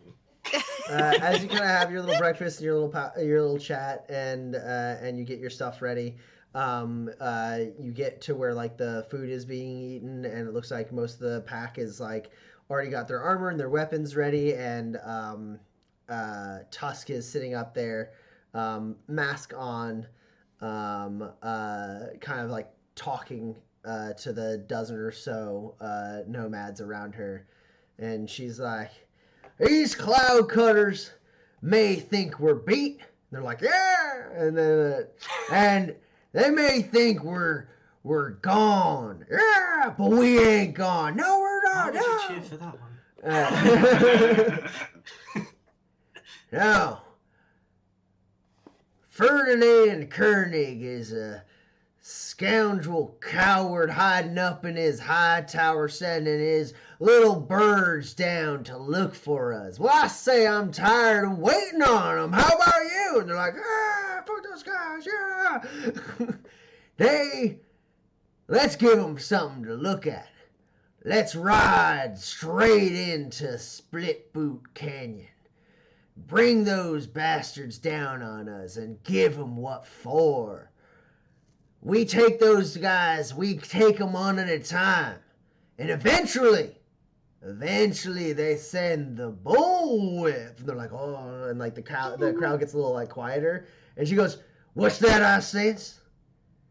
Do you fear the bullwhip? You think old Red Wheel's gonna come a-tumbling for you? Don't you worry. I'll make sure my war wagon is right in her sights, and I'll give her a fight she won't live long enough to forget. And everyone's like, give him a hand. Oh yeah, I saw that twice yesterday. It's terrifying, just so you know. I just So get your bellies full and get your blood boiling and run those engines. We ride to die. And they're like, we ride to die. We ride for ruin. We ride for ruin. We ride to take Ferdinand's head clean off his shoulders and show the cloud cutters and all the nomads cross the Badlands all the way to the garden that this is our turf. And we won't give it up until every last one of us is bloody in the mud. And they're like, ah! And then they go rushing towards the vehicles and start like revving the engines really loud. I lean over to Pax. I am increasingly feeling like this is going to turn extremely bad quite quickly. yeah. Mm-hmm. Yeah. Okay. Yeah, the strat is we drive straight at that war wagon and I get on top of it. Okay. Yeah. Oh, also, can I have your Omni tool? For what? So I can weld through the lock so I can get inside? I don't you have like an auto picker? Yeah, but that takes like a long time. I'm just gonna blow it up. Just give it to me. You're gonna be driving. You don't need it. Yeah, but like I feel like you're gonna lose it, and I'm not gonna lose it. Just give it to me. I know you just made it. I'm very proud of you. Please give it to me. I think you're gonna lose it. I'm not gonna lose it. Please don't. I'm not going. From the truck, Kinsey leans out the window and says, "Everybody's gone already. Come." All right. As the vehicles are pulling out, Kinsey, a massive, heavily armored, like long van with a huge, massive, like armored turret on top with this big, wide, like ballista with this like 3-inch diameter like ballista bolt like shoved into it, like angling out with like someone on the man's like little slit windows where you can see like muzzles of guns pointing out, and there's spikes all over it. Pulls up next to the truck, and it makes the truck look a little tiny in comparison, and it rolls up, and like the metal sheeting on like the driver's side like slides down to reveal like a window slot, and Tusk leans out and goes, "Howdy, is that your war wagon?" Kinsey, and yes. At least tell me it's a sleeper or something. I mean, you got to be packing something in there that's a little more subtle or something. I mean, hell, that thing looks like a strong breeze would tip it over. Hey, Pax, show her the gun. What, Miguel or Rosa? Miguel, obviously. Okay. Her eyes go a little wide at that, and she goes, You know your way around that then. She Yeah, sure. do you want me to test it out? You'll have plenty of targets soon enough. All right, I see. A little unconventional there, Kinsey. But I'm interested to see what you. Wait. She says, like a little confused as Roland climbs into the driver's seat. She goes, if he's and she's, what is it you do? Oh, I've got my old rifle right here. I'll figure I'd take a couple of shots out, you know. Ah, all right, yeah. So, all right. Well, you go out there and you give him hell, boy. And you make sure this one here, she says, pointing at Roland, keeps you driving true. Ride or die, she says to Roland. I shift dramatically. And she pulls up the shutters on her window and then vroom, drives out the mouth of the cave. Yeah, I follow. All right. So you ride at the back of this nomad pack. The cloud or the Riveteers, they have the war wagon and 3 motorcycles, a hover car, and you guys. As they tear their way into the terrain.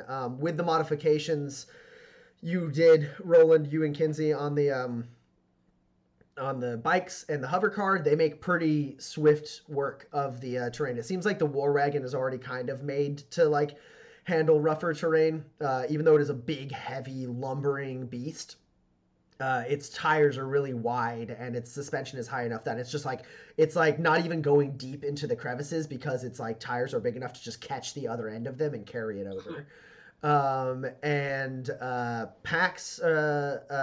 Roland, you're at the wheel. And the off-road suspension on the truck helps out. Roland, go ahead and roll a drive test for me. No modifier.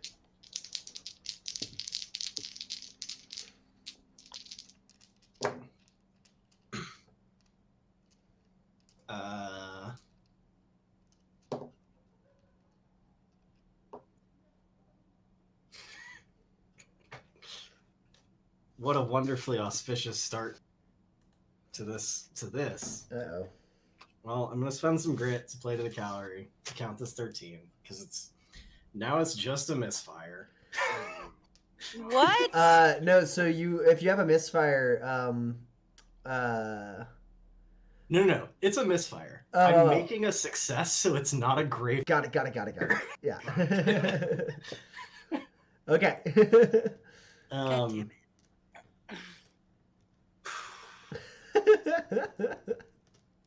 Hey, how good have we roleplayed so far? Yes, you can have a grit for good roleplay. You're correct. Cool. I'm just gonna spend the next 3 grit to not misfire. Okay. So there's like a lurching start as like Roland doesn't see how steep. My heart's not in this fight. doesn't realize how steep a spot is, and like there's like a lurch, but then Roland you kind of wakes you up and you oversteer and manage to like slide your way alongside like the rocks nearby instead of smashing into them, and then you straighten it out, and then you're awake now and you're driving nice and clean behind the nomad pack. I gotta drink the coffee. And Pax, you're like straddled in the back, and Kinsey, you're in the passenger seat. Right, yes. Cool. They go riding in. Their engines just echoing against the walls of the terrain, against the stones, just like roaring up. Even without the smoke screens, the fumes and exhaust of their vehicles and the dust that they're kicking up behind them crests over the top of like the rock walls around you, and eventually they make their way towards Split Boot Canyon. It's this long, narrow, winding canyon with no offshoots at all, just a straight like tunnel basically, with tall, steep walls, and wide enough for about 3 vehicles or 4 if there's motorcycles, to like right alongside each other, and just like sharp, jaggedy like wall rocks along the walls, and they just start tearing down that strip just as fast as they can. And you ride up along with them. Their formation is the 3 motorcycles in the front, and then the hover car behind them, and then the war wagon. Where do you guys want to be in that kind of formation? Sorry, did you ask a question? You cut out for a significant amount of that. Where do we want to be in the formation of the pack? Not all the way at the back, but like as close to the. I want to be second to last. Yeah, so you want to be in front of the war wagon then. Yes. So you pull up alongside, and you see through like the slit, like the light catches into the driver's seat, and you see like the mask of Tusk glinting against the sun as you drive by, and she gives you like a slight glance as you pass by, and like the person up in the like ballista like is like at you as you drive by, and you pull in front behind the hover car, and you drive along with them for a little bit. Do you guys want to be your own group in this scene, your own vehicle group, or do you want to follow one of the other vehicles' maneuvers? I forget what the benefits are to being like part of the pack. If you're not your own group, then another vehicle is able to. The leader of the group that you're in gets to move you back and forth. Oh no, I would like to be our own group. Okay. I would not like to participate in the team drive program. Thank you. Yeah. All right. Cool. So let's go ahead and roll initiative. All right. I feel like I should have changed the initiative music for this one to be like more metal.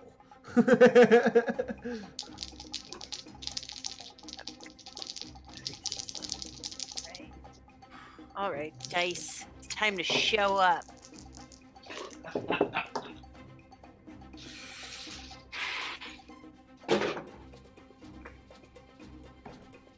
Man, my dice. Jeez. You're all going to jail. Competing with Nomad Initiative here. I gotta get all hit. Don't worry. All Beat of me you for are sure. in jail. Jail, jail, jail, jail. Still much jam. Jail. It's not even timeout. It's jail. The B team's coming.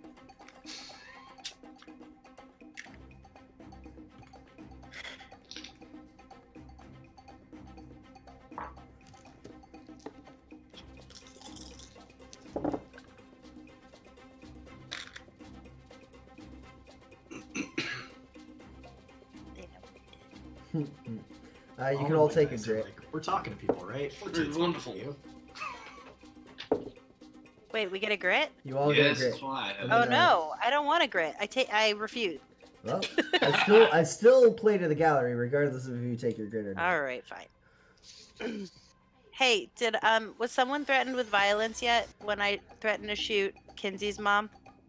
I mean, It wasn't real. no matter It what, wasn't- someone was threatened with violence. They're going to war.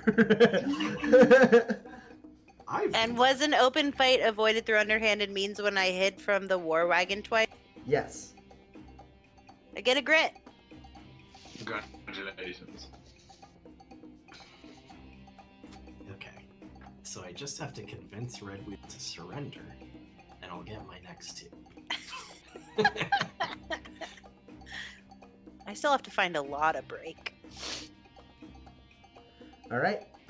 Did anyone get better than an 8? No. I got an 8. All right. That's pretty good.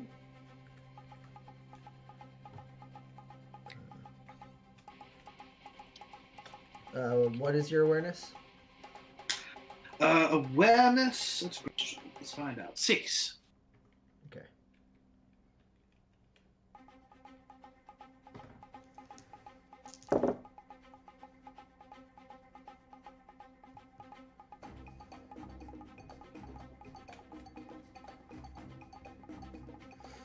Okay. need to Pax, what did you get? I got a 7. What's your awareness? I don't know. 5. And Roland, what did you get? I got a 4. Okay. So as the pack drives in, blaring their engines as loud as they can, kicking up dust all over, through the haze of dust above and behind you, you see the sun glint off of some vehicles, and as they approach, you see 4 people with jetpacks, those kind of winged jetpacks that the Cloud Cutters utilize, flying in on the tail of the Riveteer pack, and one gets shot immediately by the ballista on the war wagon. It's like, as you see it, like you see the glint, and they're like flying in. They're like belt fed full auto pistols like out on their like gauntleted arms, and they're like flying in at you at full speed. And then you just see like cutting through the dust, like kind of making a wind pocket around it, that massive ballista bolt just like flies out and just nails one of them, like skewering them, and they just fly up against, like, out of sight over the ridge of the canyon. And then you hear a distant, like, and I would like to know what sort of radio I'm currently hearing on the Cloud Cutters radio. Yeah. Just before they arrived, you heard like it static up a little bit, and it's we found them. It's not a drill. We found them. They're driving up the Split Boot Canyon. Split Boot Canyon, suicide. Yeah, well, we're moving to engage. There's 4 of us here, but they are driving fast and hard. Coordinates are, and they like read out some coordinates, and then, oh my God, Larry! They got Larry! Move it! It seems like this is a real fight. This ain't a ruse. We need to move to engage. War gyro on route. War gyro 1. War gyro 2 on route. Someone wake Red Wheel. Get the bullwhip in here. And then they just continue on, and they're like basically coordinating. You can hear they're like on route, like give them a pestering. Don't engage fully until we arrive. That kind of thing. And then occasionally chatter of like, what's their plan? Are they looking to die today? Like that kind of thing. How many do you count? They only got 6 vehicles. And then someone's like, 6? Oh, this won't take too long. And Kinsey, it's your turn. I'm very upset because I just realized that my weapon has still not recovered from the misfire, so I only have 1 accuracy. But I can still shoot them with my light firearm from the range that we're at, kinda. At the range you're at, you're gonna be rolling at a -2. -2. Well, I'm not going to do that. Then I'm just going to punch it into sexual. Yes, I'll shoot them with my rifle. Cool. Yes. Unless you have 4 grit to flashback and fix your gun. Well, that's right. I either spend grit to punch or I spend grit to flashback and fix it. I think actually the flashback would be a good idea. Hopefully my roll goes well. So I'll do that real quick. First flashback. Yeah, you actually, for specifically what you're speaking of, you actually don't have to roll. You just need some time Really? and I materials. don't have to do a machinery check. Nah, it just takes like replacing some materials. So Wonderful. so you expend a machinery cube, and your firearm goes back up to excellent quality, and you get that accuracy and that reliability back. Luckily, I had 1 machinery. Okay, that's 1. And now I'm going to take my shot. With that done. All right. All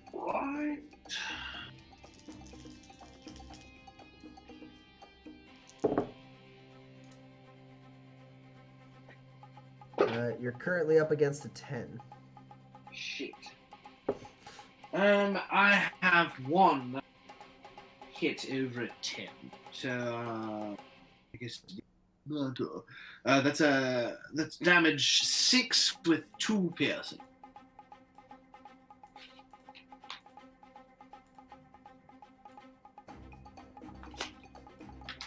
All right. So Kinsey, as soon as that ballista fires off and takes one of those outriders out, you lean out the window of the truck with your rifle and just clean shot, clip one of them in the shoulder, and he kind of like stoops down in altitude before regaining formation with the others. Can I still take another shot with that pistol? No, it's a focused action to fire with the medium firearm. Understood. Sure. And something else happens. And Pax, it's your turn. Okay, so we've got. Is it just the Outriders? Just the. Right now, you see 3 Outriders remaining. They are at long range. Okay. Cool. So I will shoot them with Miguel's gun. And it's a -1 for each of them, right? Or For it's each after the first. So if you're shooting at 3, you take a -2. okay. And then is it if I wanted to do like a called shot? It would be an additional -2. For each of them, or just for No, one? just for the general shot. Okay, so I am at a. And does Miguel have enhanced sights? I'm sorry, you broke up. Does Miguel have enhanced sights? No. So you're at an additional -2 then for the range. Oh my goodness. I don't have any enhanced. Oh, no. You just wait. Yeah, I'll wait until they're in range. I line up the shot, and then I'm like, no. Okay, so you hold your turn. And it's now their turn.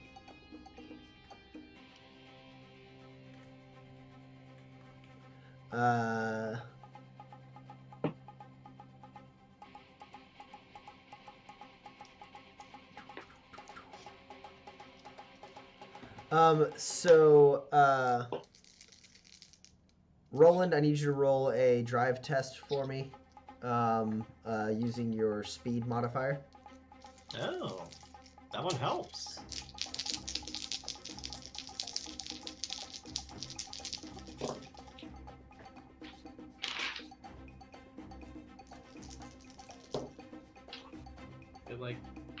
It didn't specifically very much in this instance, but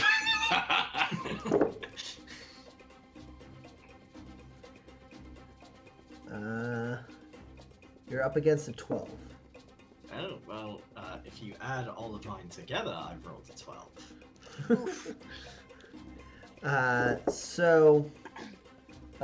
They actually managed to gain on the whole pack. So you don't fall behind as far as the pack is concerned, but they managed to pull up, closing the distance a little bit. They get to moderate range. I think that's where they end. Nope, standard range. They're going to get to standard range. So they close in tighter and tighter, and then they get to pretty close, and they're going to take some shots. So because I held my turn, do I go after them? Yeah, you'll go after them. Okay. They take a few shots, kind of trying to pepper the war wagon at the back of the pack, and they don't have much success. But they are going. One of them is going to fire twice at your vehicle, Roland. So I need you to roll a drive test. just need to learn to shoot bullets out of the sky. There's never not a good time to know that.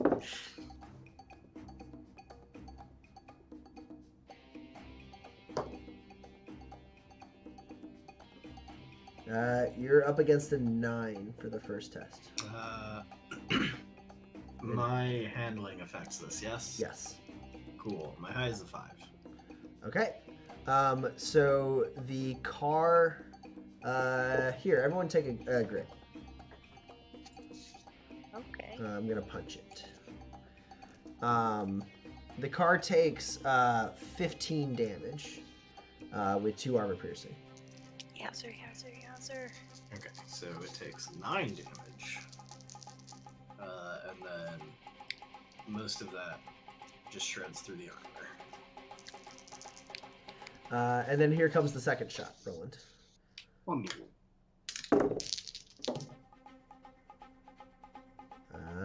You are up against 10. I have an 8. Okay. The car takes another 10 damage with 2 armor piercing. Okay, so it takes 4 damage. So Pax, you're sitting there and you see them closing in. You're getting your shot lined up, and then they just and you see like the war wagon kind of like taking a light smattering of damage, not really anything super intense. And then the one that Kinsey kind of clipped just like tears up like half of the truck, just like clean straight shots into like vital parts of the car, shredding a bunch of the armor. And you kind of have to like duck to avoid getting hit yourself. But then it is your turn, Pax. Great. They have auto fire. I have auto fire. Let's do this. Cool. So am I at range penalties now? No range penalties. Okay, great. So I am at a -3, and I would like to target their them. Okay. Like they're like heads. Yeah. You're targeting the pilots. Yeah, not the cars or the. Okay. Yeah. Also, I have trick shot, so this is a lot easier for me than most people. You'd like to make a called shot just to shoot them, or you're like trying to like bypass some of their armor. Is that what you're trying to do with your called shot? Trick shot reduces called shot penalties, but Yeah, I was trying to like legitimately like shoot them, and not the car, not their vehicle.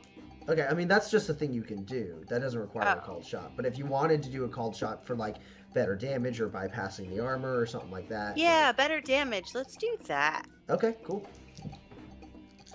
Yeah. Aim for the face, their weak spot. Yeah. So that will give you a -2 then for that. Okay. And then if you're shooting at all 3, you're at a -2 for that. Right. Oh yeah, But and I I guess trick trick shot. shot makes it so that you're only at a -1 for that, so a total of -3. That's what I said. Don't you have target acquisition now? Oh, I do have target acquisition. If you have that, then you're only at a total of a -2. Okay. Neat. Yeah, target acquisition makes it so the second target doesn't give you a negative. You can shoot 2 people for no penalty if you have burst fire or something like that. And you are up against a 12. Okay. I will spend a grit to. I will spend.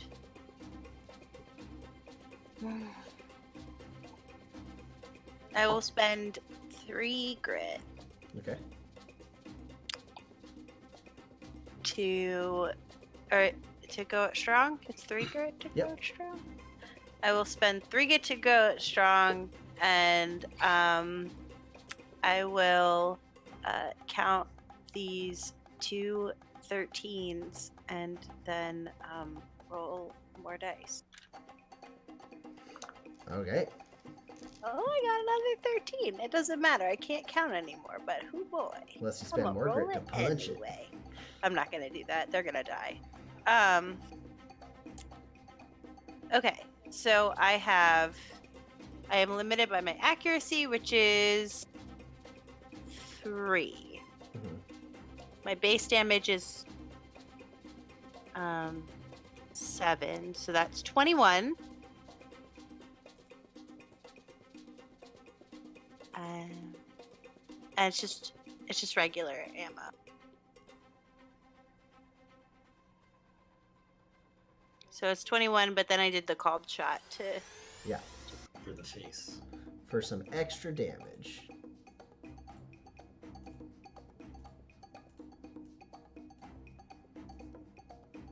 So, if that's the case.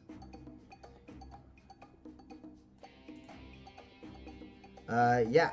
So, they close in. They start tearing up your car a little bit, Pax. Then finally, you stand up and just with Miguel, and it just lights up the sky and just all hits all 3 of them, and they just like blood shoots out, and they spin out and just crash into the ground, digging into like the canyon behind you as you guys tear forward. Goodness, Max! Couldn't have started firing earlier. No. And everyone's just like, and with the outriders dropping down, everyone's like, yeah, woo, woo, Riveteers, ready to die, yeah, and they're just like celebrating the fact that like the little scouts just got like just decimated, and everyone's cheering you on, Pax. I don't like it. I hate it. I wish they would stop. Roland, it is your turn. So far, there's not much as far as enemies, since they've all died, and any of the rest of them don't seem to be here. Tommy, I can talk to them.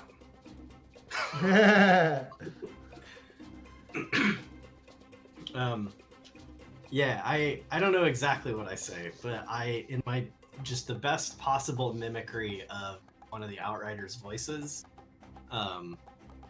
I tell them, like, I send the message that things are going good and that they should meet us at a point that I, Roland, know to be disadvantageous to the Cloud Cutters should they appear there based on what I've seen so far.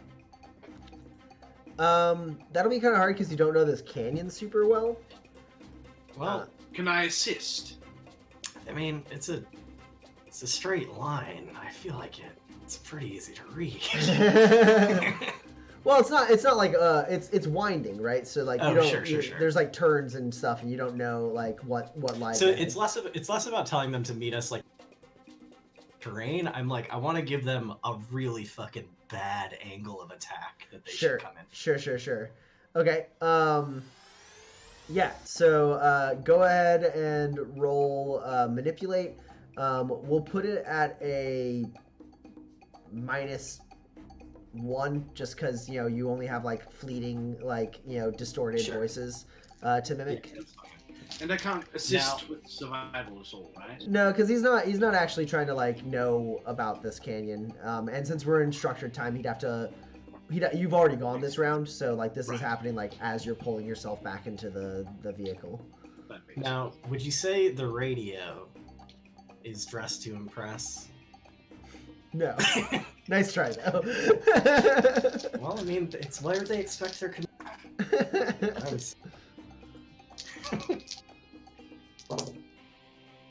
Okay, see, now these are dice that would like to play the hit game Manifest the RPG.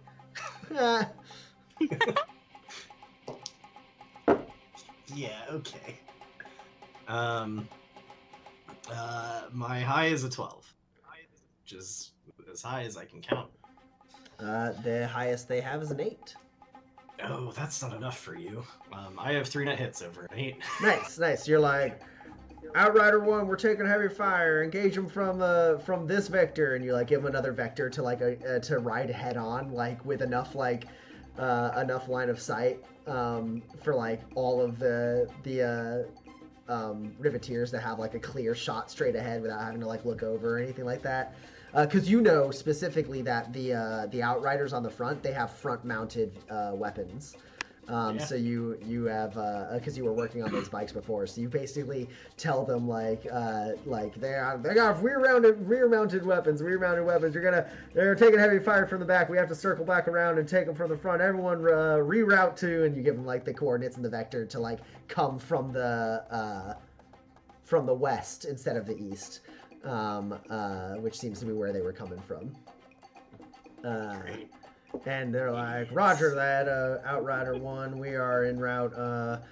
Don't worry, the skies are going to be friendly real soon. And something happens. And then, Kinsey, it's your turn. You can hold it, of course, if you want. We're at the top of another initiative, so we're working our way down.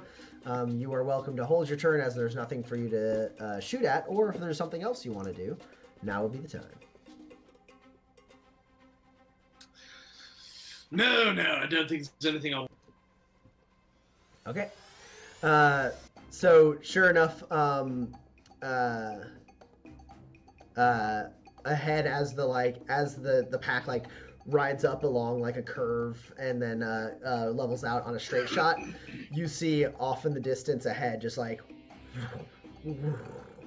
and 2 war gyros fall into the canyon and start riding straight at the nomad pack as you are just driving just these 2 flying straight at each other, and they are going to light up the Riveteer Outriders, like all of them. And the Riveteer Outriders, they try really hard to avoid, but only one of them survives. As just like these, you notice these gyros. They have looks like a crew of 3. They're kind of like open cockpit with like bars and like a little bit of paneling. And there's one person sitting in the front. And then like someone else sitting in the back who's like kind of like leaning around and firing on either side with a full auto like medium firearm, and then there's someone who seems to be hanging upside down off the bottom in like kind of a domed turret, and that person that turret is like heavy firearm, just like tears up like the and both of the gyros are set like this, so those heavy firearms just like sweep the ground, and 2 of the 3, I said it was 3 Outriders, right? Yeah. 2 of the 3 Riveteer Outriders are just pasted, and one of them gets hit but survives and like kind of like swings a little bit.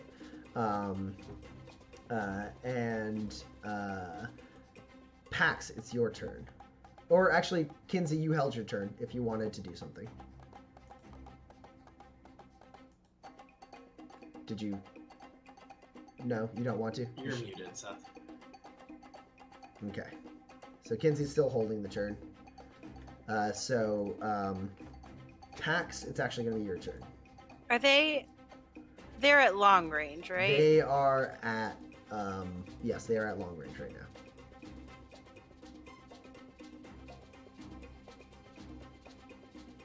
I will also wait to get closer. Okay. Yeah. All right. I suppose if that's the case, then Kinsey will take his turn. You're gonna hold, Kinsey? No, I'm going to take my turn now. Yeah. Okay, what do you do? I'd like to shoot the one on the left, I suppose.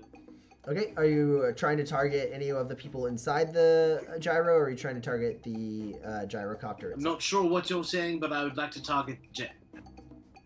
No, it's a gyrocopter. Gyrocopter. Oh, sure. Yes. The bottom of the helicopter part that attaches it to the gyro. It's a rotor. Rotor. Yes, thanks. That's exactly right. Are you trying to do a called shot to affect the vehicle more, or are you just trying to shoot the vehicle for damage? Trying to do a cold shot to affect them. To give them some more negatives as you gum up the works. Yeah, go ahead. So you will be at a... tire off this gyro. You will be at a -2 for this shot because it's a called shot. That is just fine.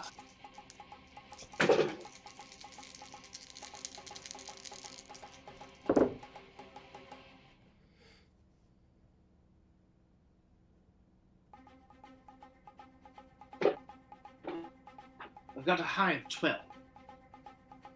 Okay, well, their highest is a 9. Oh, well, that is, since I'm the aggressor, 3 net hits over 9. How much damage is that? I'm going. Oh shit! This is why I didn't spend my fun. I was going to punch it. My accuracy is so it's a damage of 12 with 2 pierce. Okay.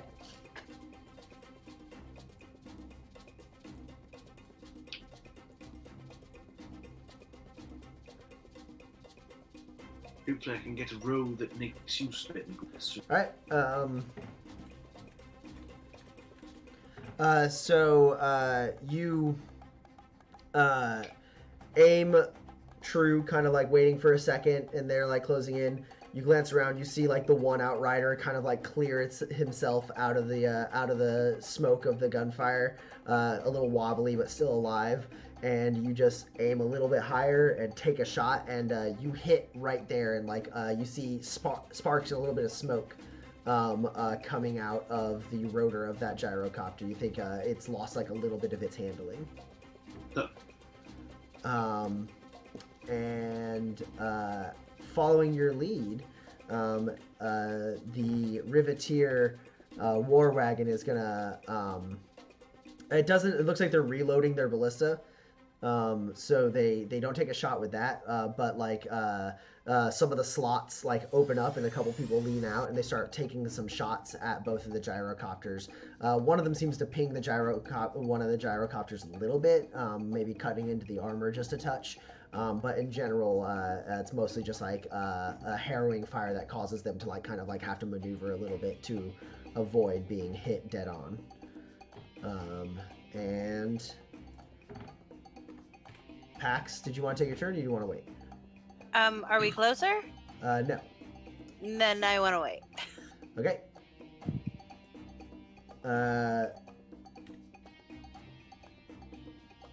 So as that's happening, the gyrocopters are moving around a little bit, and they like level out, and they're closing in. And as they fly past you overhead, and like end up like swinging around to follow you at basically an equidistance from behind. Ahead of you, you see 6 more Cloud Cutter outriders fly into the canyon and charge the Riveteers head on. And they get to well, let's see. Roland, can you roll a speed test for me? Sure.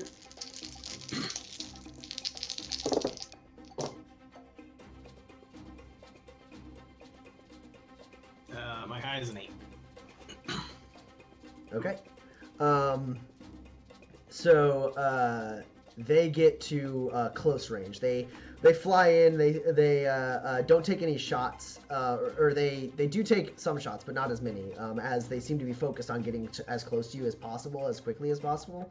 And they fly at the Riveteers and kind of like manage to bank up and stay at close range, kind of flying right above. And Pax, do you take your turn? Yeah. Okay. I guess really quick, for their shoots, they don't shoot at the truck at all. They seem to be focusing on the war wagon and the hover car. They do nick the hover car a little bit with their like light peppering as they get into close range, but not enough to like hurt any of the people inside it. Just like kind of like damaging the vehicle a bit. The war wagon seems completely unfazed by the light firearms. Yes, Pax, and it's your turn. So you have the gyros still at long range, trailing now behind, and then you have the outriders and their jetpacks swarming above, following and firing down on you guys at close range. Yeah, okay. So you said that there are 6 of them? Yes. Okay. Great. So I will shoot at 3 of them. Okay. I'll shoot at 3 of them. 5 spent per shot. So I've only got 75 more bullets left.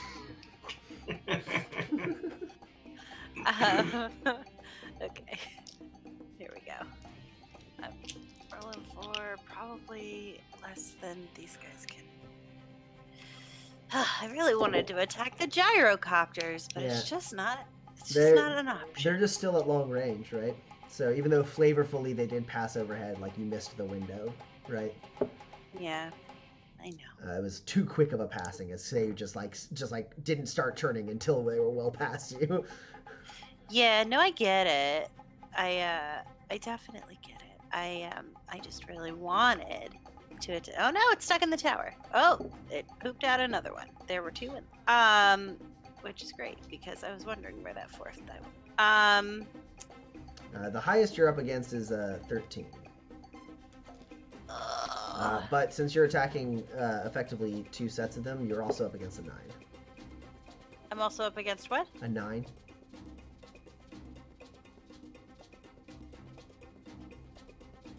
So I'll only hit 2 out of 3?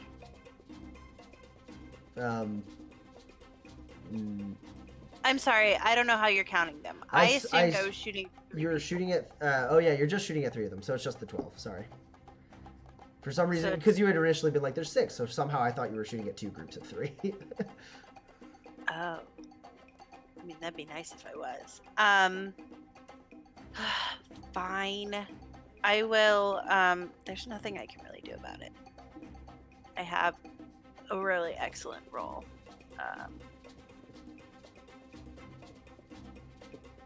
What do you got? I have 2 11s, 2 10s, and a 9. So you just miss. Yeah. Wait, but that's fine. Wait, I don't know if you counted this. You probably didn't. Maybe it changes something. When you fire at someone in close range during a chase, you had a +1. No. Okay. Cool. I mean, that's good to know, because that makes my target a 12, but my target is an 11, so. Alright, well, I'm just going to spend 4 grit to double down. Okay. These guys are going to get wrecked. Can I shoot all... I can't shoot all 6 of them, right? Like, No. That's not a thing. No, okay. It is a thing. You don't have it. I know, I don't have it. I don't have it, but or I got confused because it was 2 groups of 3, blah, blah, blah, all that stuff. Yeah. I was just trying to simplify it, and then I split them into packs of 3, so I would only roll once. Alright, well, I am the aggressor, so they're fucked unless you spent grit. You're up against a 10. Yeah, cool. I rolled 3 12s. All right. So how much damage is that? That's 21 damage. Okay. Yeah, so you just as they kind of fly up and like start taking shots, they kind of scatter and you aren't quite able to hit them, but as they swoop back in, you just keep holding the trigger and keep the aim steady, and they actually fly into where you're firing, and you like tear one of the wings off, and that person spins wildly and crashes into the side of the canyon, and you tear through another one. It's another one's chest, and it just kind of like pulls up and then like tumbles down, and then you hit another one like in like the shoulder area and like cause like a flame on the jetpack, and he like flies up in his altitude a little bit and then blows up. Yeah, they're just very realistic robots. Don't worry about it. You can't see their faces, so it's okay. No. Yeah, it's fine. Yeah, cool. At this point, I drop Miguel's gun on the floor. Okay. Well, I like sling it back because it's on that cool like slingy thing, and I pull out my sticks. At this point, Roland, the chatter is, Outriders are getting torn up. They're getting torn up. We're taking heavy fire. Gyro's still intact, but they got a hell of a ballista. They're getting ready to shoot at us. We need some backup here. And your Outriders on the way.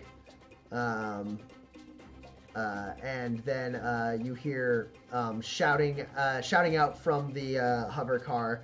The person in the at the wheel like turns back and goes, "Black in the sky!" And and the guy on the motorcycle like nods and like reaches down and like yanks a chain out of the engine, and then just like smoke like flies up in the air, and then someone in the hover car reaches back and like pulls the cap off of a thing, and then like black smoke lights up in the air, and like you lose sight of the gyros and the outriders right above you are at close range, so they actually are still kind of there. They kind of duck down, they get like nice and close underneath the smog, like kind of like dodging around it, but you've completely like obscured the the gyros that are not at close range. As the like sky just like the like blots out, and it's just this like black film behind you as you ride out full speed down this canyon. And Roland, it's your turn. Okay, so to not crash, I don't have to like control the car as a focused action. I just have to do a car thing as a focused action, right? Yes, you have to spend a focused action doing a car. It doesn't actually have to require a test. You just have to be like, hey, I'm making sure I don't crash. Okay, Or- but like or if I you try can to do ram it- somebody, that's Yeah. a car thing. Yeah, absolutely. Yes, you can. Okay, Any I'm of gonna those run over a maneuvers. jetpack guy if I can. Yeah. Okay, you're gonna try and ram a jetpack. Makes sense. Is this speed or handling affected? Handling. You sure it's not speed because of the power required? No, the speed actually. Well, no, the speed increases the amount of damage you do. No, I knew that part.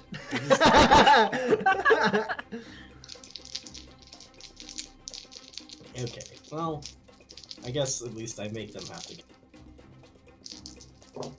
And maybe I just hit him. I could just hit him.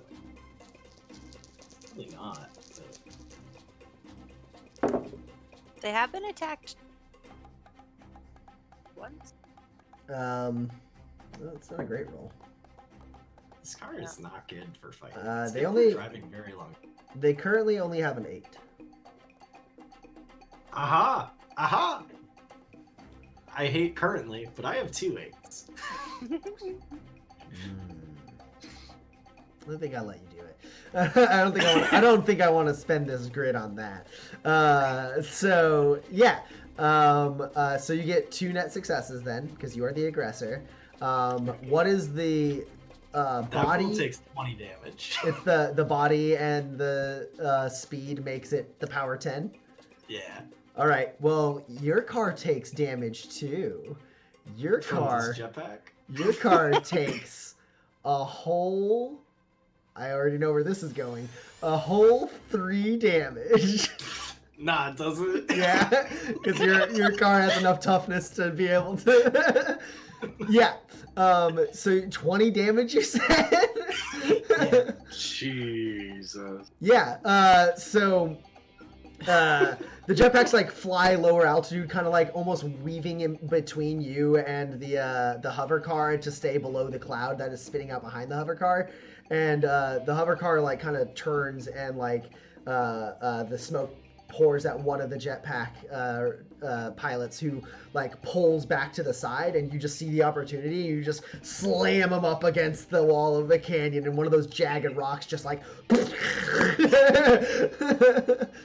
He's like, ah! As he goes flying off and dies. See, that didn't even sound real. It's fine. Yeah. That was gross to look at.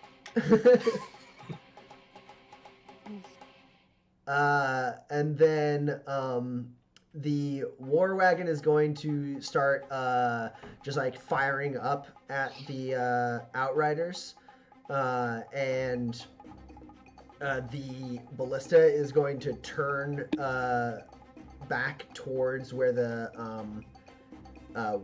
gyros are, but it's going to hold its turn. It's just kind of like aiming that way.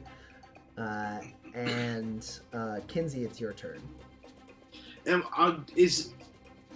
Are we close enough to anybody flying near us? Stab. You want to try and stab one with your bayonet? Yes. You actually can, because you are at close range. So yeah. Wonderful. Yes, I'm going to stab the closest right in the face if I can. Yeah, absolutely. And it's a medium weapon, so this actually only takes a quick action to stab with. Oh, perfect! I can do it twice. No, you can't attack with the same weapon twice, but you can shoot your pistol with a quick I can action. shoot my pistol. Yeah. You could skewer him to like get him still, and then. You can do the quintessential Shadowrun Sammy thing that Shadowrun doesn't let you do. Yeah. Pull out your katana. Cut him and shoot him. You are up against a measly 8. Up against an 8? Is that what you said? Yes, 8. Bad. My What was your highest? 6. All right, so you try. Yeah! Like you see Roland. All right, take a grit, Kinsey. Oh my god! I swerve and ram that dude into the wall as Kinsey's about to. Yeah, you're about to. You would have had him if it wasn't for Roland. Yeah, so you miss, but you still have another quick action if you want to use your pistol. I'm gonna shoot him, obviously. Okay, are you shooting just the one, or are you spreading your shot with the burst fire? Can I shoot him 3 times? I mean... No. I mean, you just get to avoid the negative by doing that. Yeah. I'll shoot 2 of them. Okay, cool. So you shoot him and then one of his friends. Yes.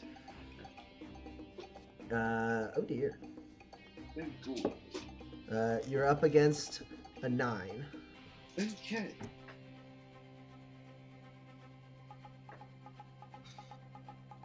Up against a 9.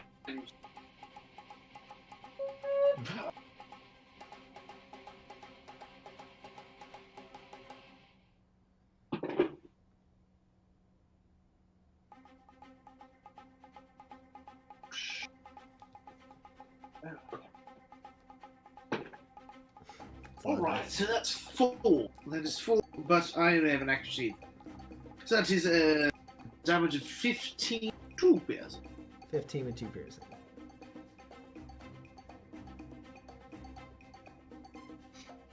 Or should I punch it? No, I won't punch it. Do you want to punch it? I don't want to punch it. I'll punch it with my rifle when I have a chance. Okay. Are you sure you don't want to punch it? 20 damage kills a lot of guys is the thing. Right, I mean, you're not wrong. You know, fine, I'll do it. They die! Oh no, wait, punch it is 3. No, punch.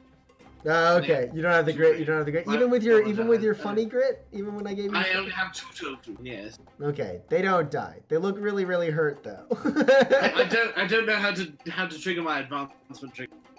They all involve survival, fighting. So, but he must be pretty close then. The 2 that you shot, you hit both of them, and you hit them nice and good. So you stab, you miss, and you're like, God damn it! And you pull out your pistol and just, and the one you missed with the stab does get hit really hard, like in the ribs. You see his armor like splint and like blood shoot out, and then he like dips and like skims the ground for a second before like kicking back up, and then your shot raises up towards another one and like it clips him like 3 times the leg and the hip. And like he is like now like super wounded and he's looking like he's having a hard time controlling his vehicle.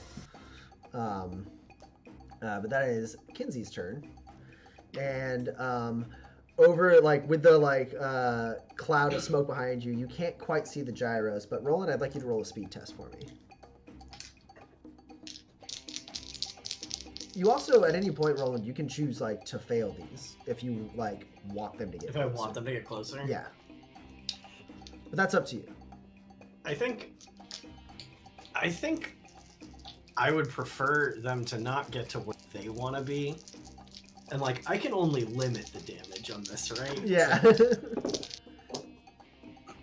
Roland, you are up against a 12.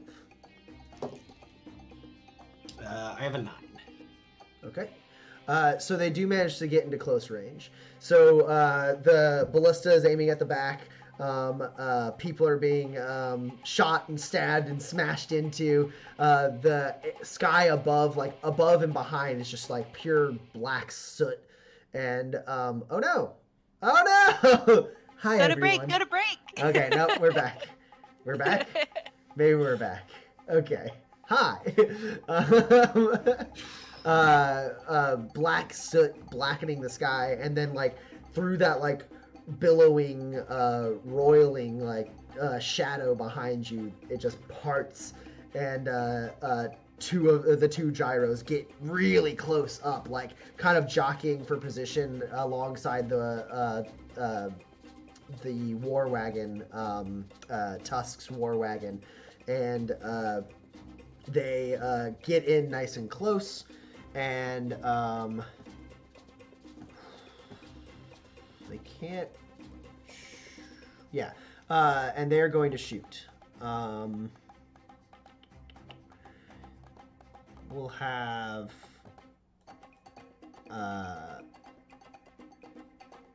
one tears through the final outrider with the big mounted weapon, just tears apart that outrider, who just like tumbles down and like goes underneath the hover car and out of sight.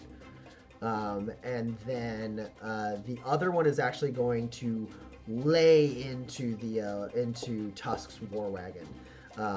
Just like tearing up, shredding a bunch of the armor. The war wagon actually kind of like finally like looks like it feels a hit as it like kind of like rocks a little bit and like swerves, and then it returns fire. And Kinsey, the one that you would hit the rotor on, the ballista just like over to it and then like shoots out another giant bolt. And let's see. How much damage does that gyro take?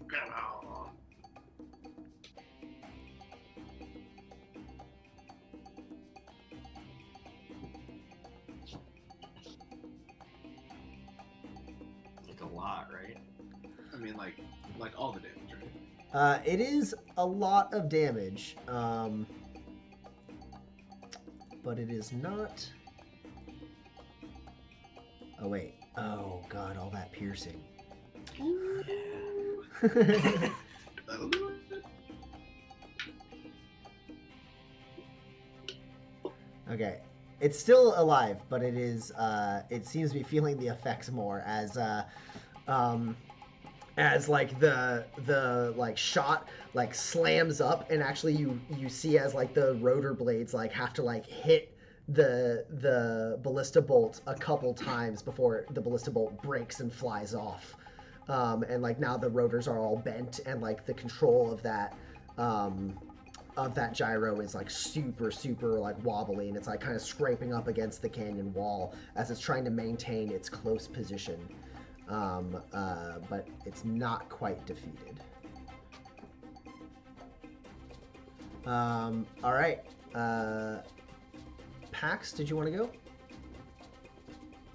Didn't I go already, or did we? We're back at the top? Until the gyro got close. Yep.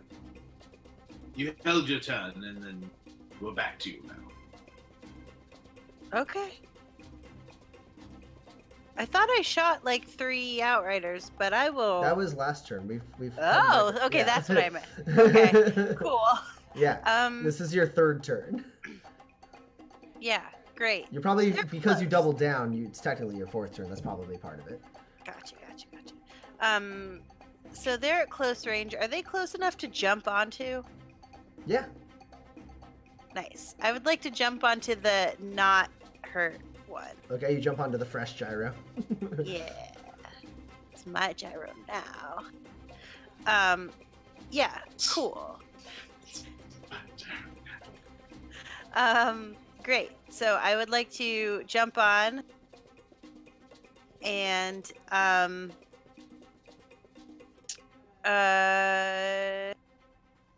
just you know, shoot the pilot in the head at point blank range, and it's fine. He's not real. With Rosa, of course. Okay, so first I need an athletics test as you jump from the truck onto this gyro on the right side of the chase. Yep. Are there any negatives at all?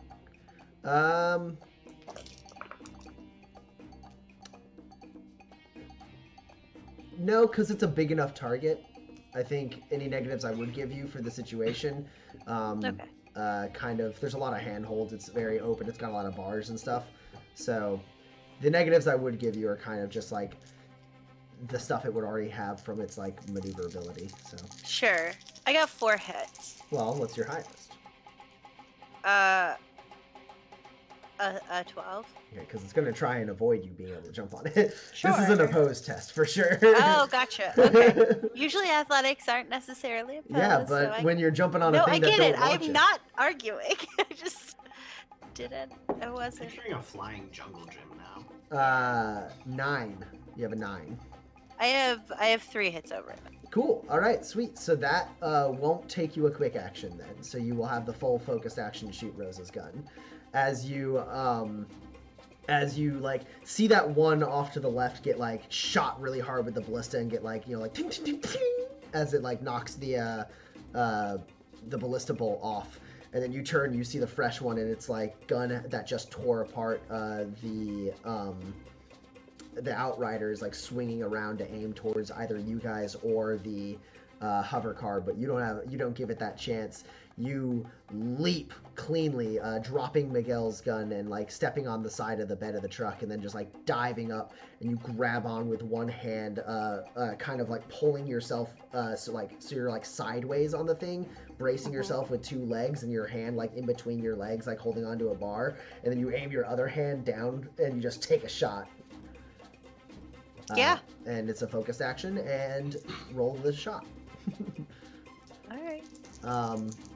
I will also, because you got 3 net successes, I will say that they don't have cover.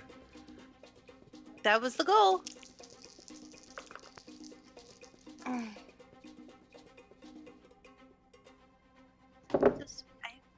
Rosa's gun doesn't have ergonomics ever, does it? It doesn't have any positive modifiers to shooting, Yeah, okay, cool.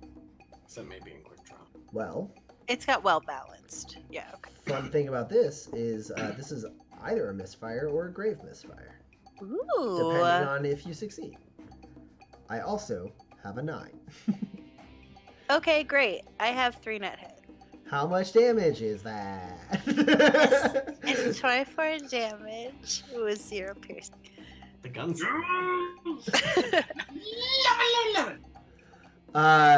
Yeah, you jump and you like the guy like turns and sees you, like his helmet and like visor, like you see yourself reflected in the visor, and you then don't see yourself as the visor is blown away cleanly by the shot of this hard caliber pistol, which like you're getting a little more used to the kick of. Sorry. And that guy's head just like gone. And we'll say his grave misfire is that you don't have to roll to return to the truck. As this thing crashes. Okay, cool. So Great. you see like there's the passenger who's in the back, and he like sees you and his eyes go wide, and then like the one in the like turret, you can see like he's kind of hanging in like an open That's upside gonna down hurt. thing.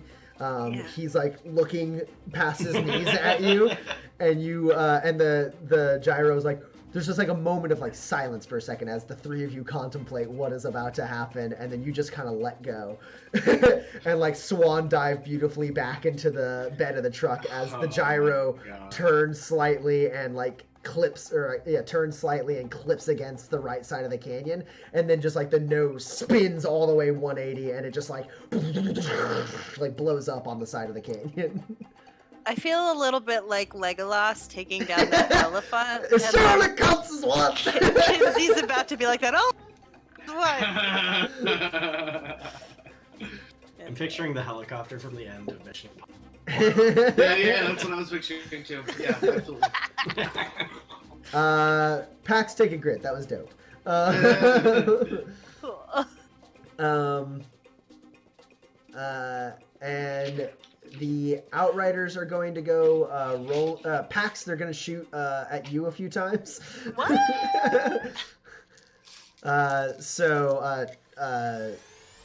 Four of them remain. Yeah. You no. Two. There's 2 Outriders remaining. 2 Outriders. And then there's the I giant. can't remember how many Kinsey killed. It was 2 you killed, Kinsey. Yeah, so there's 2 Outriders remaining. They are both going to shoot at you, Pax. Okay. So you have to avoid 4 attacks. I feel bad for them because I'm very hard hit. Don't forget you have cover from the truck. Oh, great. How much cover does it give me? Medium, it's on your sheet. It's a medium. Yeah, I just don't know how much medium It's is. +2. That's 2? Yeah, you get a +2, they get a -2. So I'm rolling for 19s, except for 17s. That's how it works. All right. All right. My first one, I have a 16 high. Okay, well, I don't need to make any more considerations. That one's done. Okay. Second one? 18s. Oh, well, I don't have to make any decisions here either. Highest of an 8. Sorry, you said what? 8. I have a 12, so not great. But All right. I And also then could have rerolled, but I didn't. shot number 3. 17s. Stuff's getting caught in my dice tower. I have a 15. Okay, cool. That makes that decision easy. That highest is also an 8, so you avoid the 3rd shot. And now 16. now the 4th shot. I have a 16. Okay, so Pax, after you land in cleanly, the 2 Outriders come up on either side, and there's like, and you have like you pull out your 2 melee weapons, and you're like ping ping, and knock a couple of them off, like using like engaging the mag core on your weapons to draw the bullets to it, and then you like roll and slam up against the bed of the truck as the bullets like whiz by. And then they like kind of like pull up and away and like continue maneuvering as Roland tries to like kind of wrestle them off. And that's their turn. And then Roland, you hear a crackling sound on the radio, and then a voice cleanly cuts through and says, "Bullwhip incoming." And bursting through, this thing had to have come off of the cliff edge. It hasn't come from the east or the west. It's like it rode the cliff edge down. Flies in, breaks through the cloud above as it does. This fast-moving red and black massive vehicle with several repulsors just letting it slide down this wall easily. It slams directly into the side of Tusk's war wagon, and the war wagon splits in half. Woo! And and it just whoosh, and like kind of comes up. The repulsors flipping from one side of the truck or one side of the van to the other, and it rides up along the side of the wall, splitting the war wagon in half. Kinsey, you watch as your mother's car is obliterated in flame and smoke and shrapnel. It flies into the black smoke behind, out of sight as it does. You see limbs of various, you don't know who, but you know that was a full war wagon. And you see limbs flying up, torn apart, and it just like behind you. The bullwhip up and replaces where the war wagon was, right behind you. And that's its turn. Roland? Get me on that Yes. thing! And the Riveteers, there's just the hover car left in front of you. They are awe-stricken, terrified, and they are going to... they don't do anything with their turn. They're too scared. They don't run, they don't fight, they just stare, eyes wide, watching as their leaders war wagon is just cut in half like it was nothing, and disappears. And the imposing, fast-moving, hovering beast of a vehicle behind you replaces it.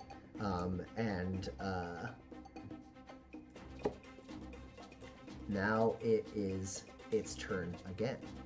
Because What?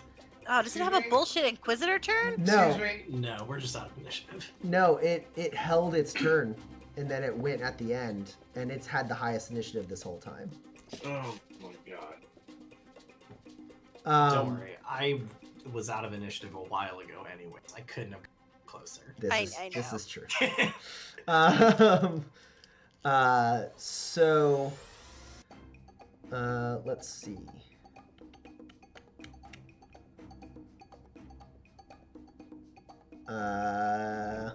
Pax, you're gonna get shot at 2 more times. Okay. So that makes it You're up against a 13. 15s. I have a 14. Okay. Second shot. Look at that dog butt. It's so cute. Oh, hey, there's a dog. Ah. This one's a 12. I have a 14 again. Even with all the negatives? Yeah, well, I started at 19. This is my 6th attack, Nice. right? Yeah, Yeah. you're rolling at 14s. Yeah. Okay. Oh, it explodes. Well, that doesn't matter. Okay. Yes. Stop. So they start firing along. Pax, you just hit the deck. The bullets whiz over, skim over the top of the cab of the truck, scraping it a little bit cosmetically. And then Roland... I don't know what that noise is. Roland, they're going to fire at the tires of your truck. Why do they always gotta shoot the tires? It's like, I need those. We gotta buy some run flats. You're actually only up against a 9. Hey, you could beat that. I could. I don't. Oh. Okay. So the problem is that this car has terrible handling at the speed that we're moving at. Sure. And I'm not like that good at driving yet. So the like kind of like little slots open up and like gunshots fire off over Pax, and then a couple more fire down, and Roland, one of your tires bursts out behind. You swerve a little bit, and you're going to be at a -2 for all vehicle tests now. Sure. And then the other one is just going to be directly at your vehicle, not at the tire. Sorry, he's just gonna keep shooting at what? The vehicle. Okay, cool. This one's an 11. I have a 5. Hey, that takes away some of my stuff, though. The vehicle takes 12 damage with 2 armor piercing. Okay, so it takes 6 damage.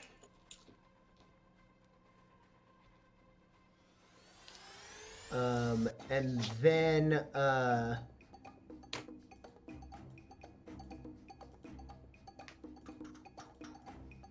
where is it?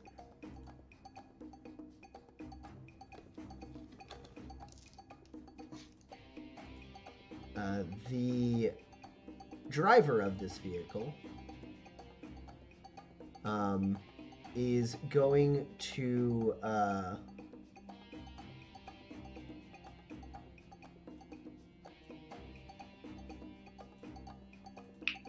you're already going at top speed. Is going to try to jockey with you, Roland. So this is a... Oh no, that adjusts the speed. That's not wrong. Draft. It's going to try and draft you. So we both make handling rolls. And you see like this thing's right behind you, and you see like you can kind of see the outline of this driver. She's a little bit more clear at this close of a range through the like ruby tinted like glass dome in front of her. She's leaning forward. She's wearing like black like studded leather, and she's got a respirator on, a bleached white mohawk that's just kind of like short cropped.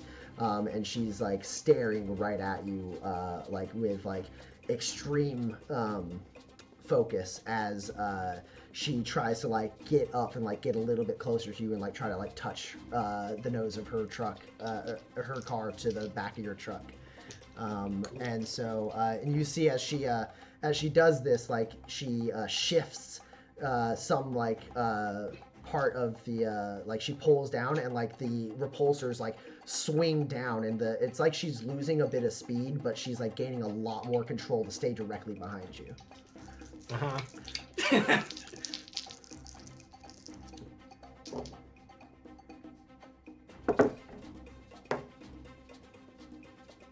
Okay, well, I've rolled the highest number I can count. Okay, she has a 12. Ah, I have a 6. Okay, so they will get, if they ever, next time they do a speed test, they get a +2. Good for them.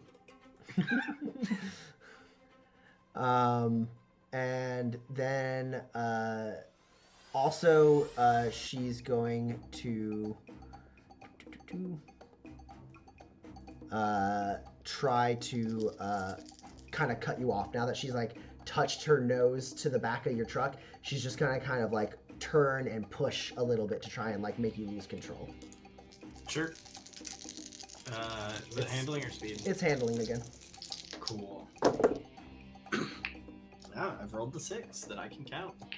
Okay, that does remove one of my 2 successes, but the 11 makes it through.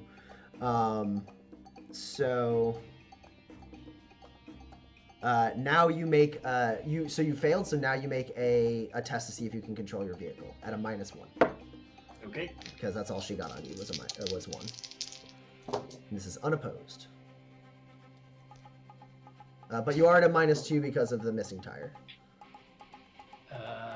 Yeah. It's fine. I hit the 5 that I needed. How many successes do you have? Just the 1. Okay, so that does have an effect. 1 versus 2 in this situation, if that matters. Oh no, it's the only one I can count. Okay, just making sure. I didn't know if you had grit or anything. So you do lose control of the vehicle, but you will have a +2 to regain control when it comes back around to you having a turn to do that.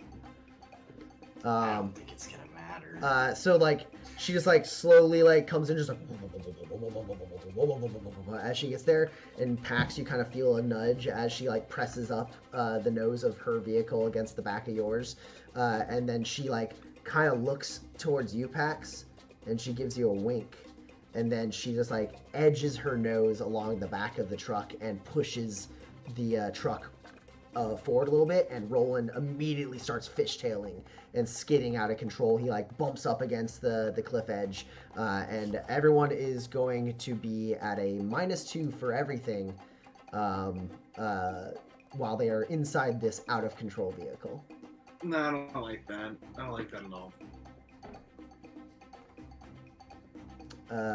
And Kinsey, it's your turn. Good. Well, wonderful. I'm going to go ahead and there's still one outrider, yes? One outrider on a jetpack. Yes. There's 2 outriders. There's 2? Yeah. Well, great. I'm going to try and intimidate all of the Riveteers into acting after me since they've held their turn. I'm going to say, what are you for? What are you here for? What is the point of you? If you don't move, I thought it was ride to die. If you don't ride, I'm going to kill you. And I'm going to shoot one of the outriders with my pistol. All right, sweet. You can roll at a +2 because maybe some rumors got around that you're Tusk's kid.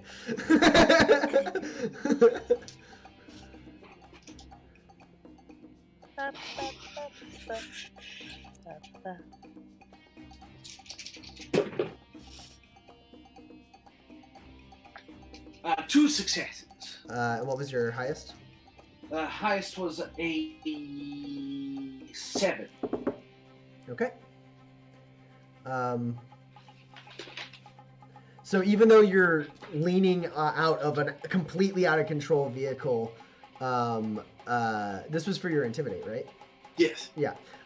You like it swings around. You're like ride or die, and like it snaps them out of it. And they're like ride or die, ride or die. And then you swing out your hand and take a shot. Yep. Remembering your -2 because you are out of control right now. I sure am.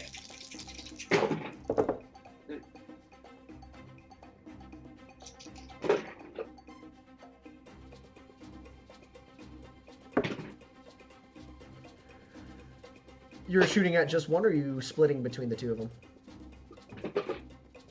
I'm going to go ahead and split between the two just to see if I Okay. So that is an additional -1 unless you have target acquisition.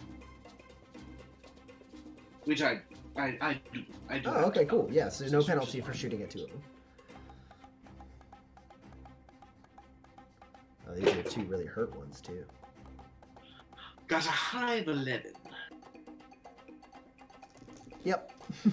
So as you like, I thought it was ride or die, and you just like without even looking, just and those two very wounded outriders just get hit a couple more times by you, and they just like peel off to the side and tumble into the sides, and then you pull yourself in, like catching your breath as you're like trying to brace yourself against this car that like Roland is like desperately trying to regain control of.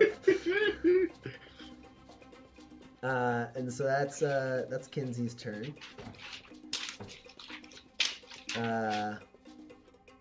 There is one remaining gyrocopter.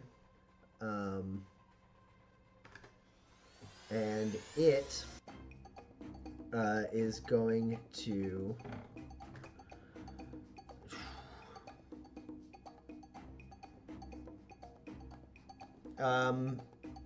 it's going to shoot at the hover car. So I gotta roll to see if the hover car can pull it off.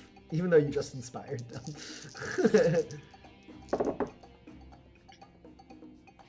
No. So the hover car, like, they're like, you're ride or die, and then like the one like very, very like damaged gyrocopter is like, and they're like, ah! And they like kick in, like they like hit their brakes for a second to like pull back alongside you, and they're like getting back into it and like be like, ah, let's go, and then they like cut themselves forward and avoid the like sweeping bullets like etching around them as they start like kind of leading it like on a serpentine path. Meanwhile, the passenger of the gyrocopter is going to try and shoot you, Pax. Okay.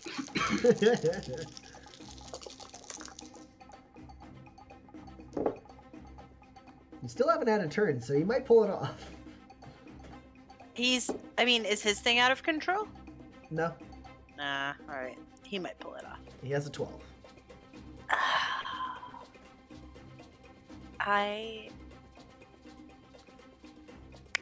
Oh, I did forget to mention, all of you can take a grit because of grit that I spent when I killed Tusk's car. Man, Tommy, I've been over here like racking my brain of how to get one more grit, and you just had it this whole time? Well, you haven't had a turn yet, so. Just had it this whole time? I have an 11. All right. Nope. Yep. I have an 11. Okay. You take. I can't twist the knife. So you take 6 damage with 2 armor piercing. Oh, okay.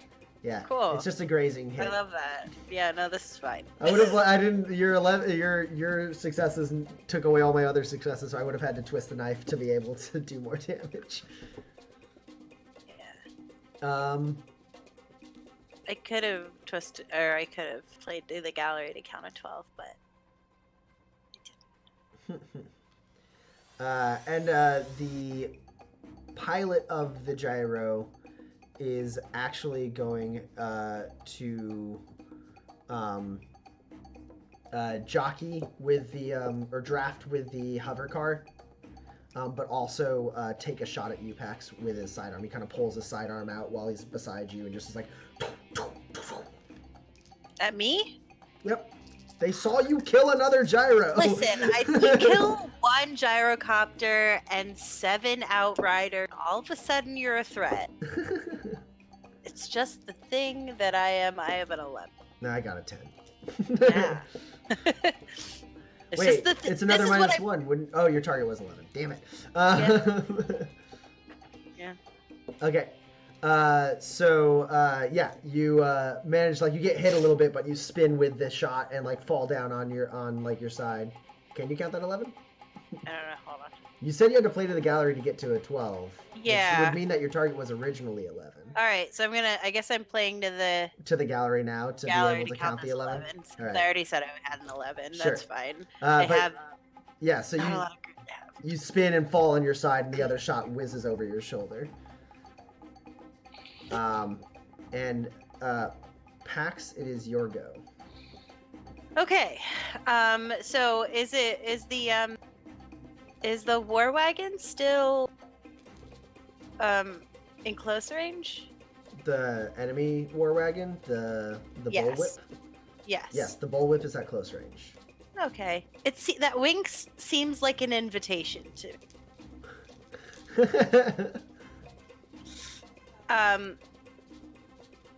So I'd like to get on top of. I'd like to get on top of the bull. Okay. There's not like a top turret. It's all slides, right? If I'm standing on top of No, it, there's no mounted turret or anything like that. All the shots have been coming from internal personnel. Okay. Yeah, I would like to get on there. Okay. So it's going to be an athletics test. Don't forget you're at a -2 because you are in an out-of-control vehicle. Yeah, because I'm at a -2 because of the control. Yes. All right, let's see. I have a 10.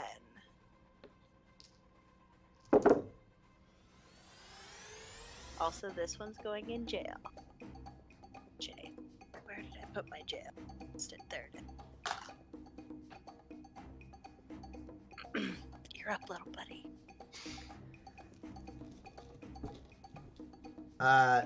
As if anticipating your move,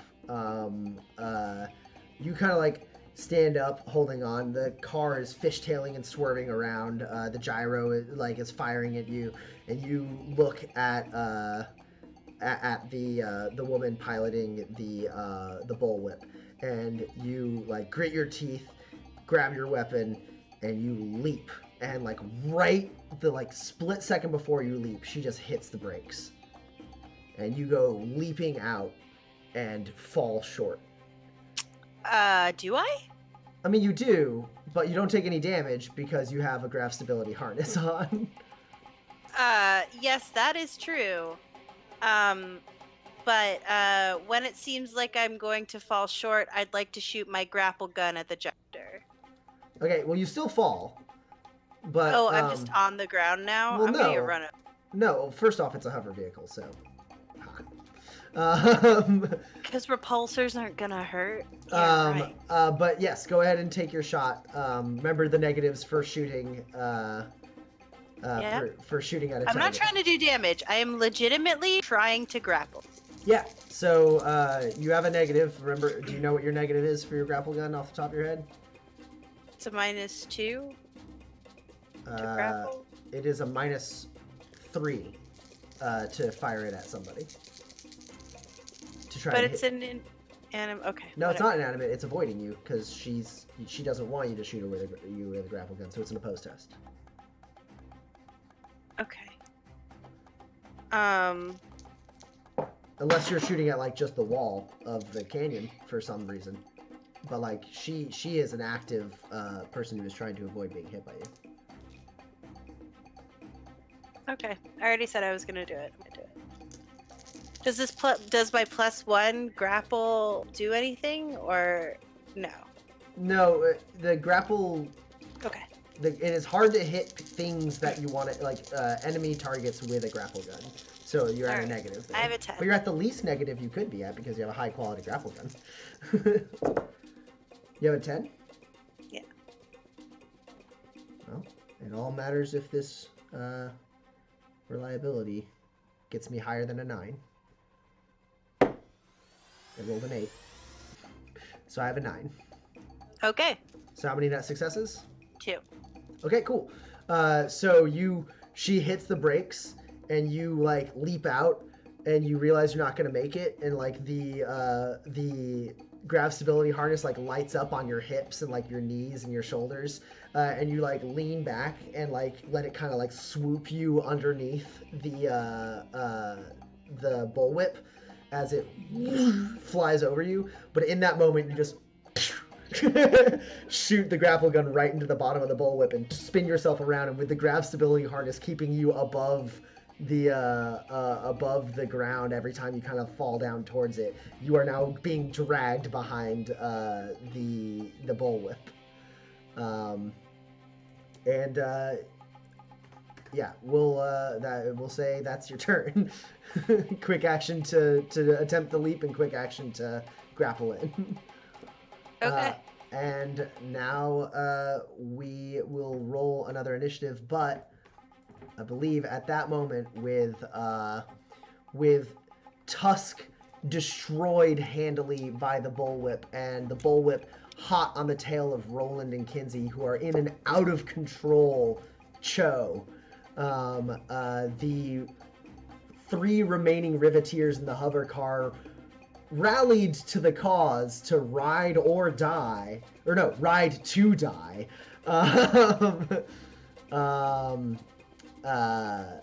And the gyrocopter swinging in overhead. 2 vehicles on 2 vehicles with a Pax gliding behind the bullwhip. That's where we're going to end this session. And we'll start it off with initiative after this. Next week, find out what happens. Thank you all for watching. Before we completely sign off, we will double check the Discord, see if there's any questions that were submitted, and then those of you in the chat, you can submit questions as well. If there's any questions you have about the system or the session or anything like that. Did anyone hear any of you get other advancement triggers? I'm counting participating in this plan at all pushing my luck despite a clear chance to fail. Yep, absolutely. Is murder against the law? No, I mean, these guys are trying to kill damn you. it. It's self-defense. They're trying to murder you. Someone tries to shoot you, you shoot them first. That's the law. Okay. What about Grand Theft Gyro? No. Okay. Yeah, then I don't. I only got the 2. Okay. Is a predator evaded by destroying those gyrocopters? That wasn't evading. That was killing. What's going? What about evading them by putting up the smoke screen so that they had to hold their turn? Pax got away from the bullwhip. Yeah, Pax. When the bullwhip was creeping through the valley, Pax evaded it. So that was a predator being evaded. Great. So that's XP there. I don't think anyone was shown how to survive in the wild. There was nothing trap-like about this plan, so nothing could be utilized successfully. The bullwhip trapped us. Yeah, we no, got the- that trap was successfully sprung. because we did That's it fair to enough. ourselves and it worked. Yeah. The bull crushing my mom's car, absolutely. Yeah, I can see absolutely. that. The bullwhip waited to engage until it had a line on your mom's car. And And then within that, patience was also rewarded. Then? Oh yeah, absolutely. Yeah, perfect, awesome. So that's 3 for me. Well, I'm glad we'll level up before. All right. I don't see any questions popping up in the chat. I don't have any questions in the Discord. So we are going to sign off for tonight. We are back on next week, March 31st, end of the month. Thank you all for watching. We'll be back on 8 p.m. Central next week. Be well, stay inside. Don't forget to subscribe. Subscribe, Wash your like and hands. subscribe, follow and subscribe. Wash Do your it. hands. Wash your hands, and then hit the subscribe button. But don't hit the subscribe button until you wash your hands. I don't think that's how it works, Tommy. Shush, shush, shush, shush, shush, shush, shush, shush, shush.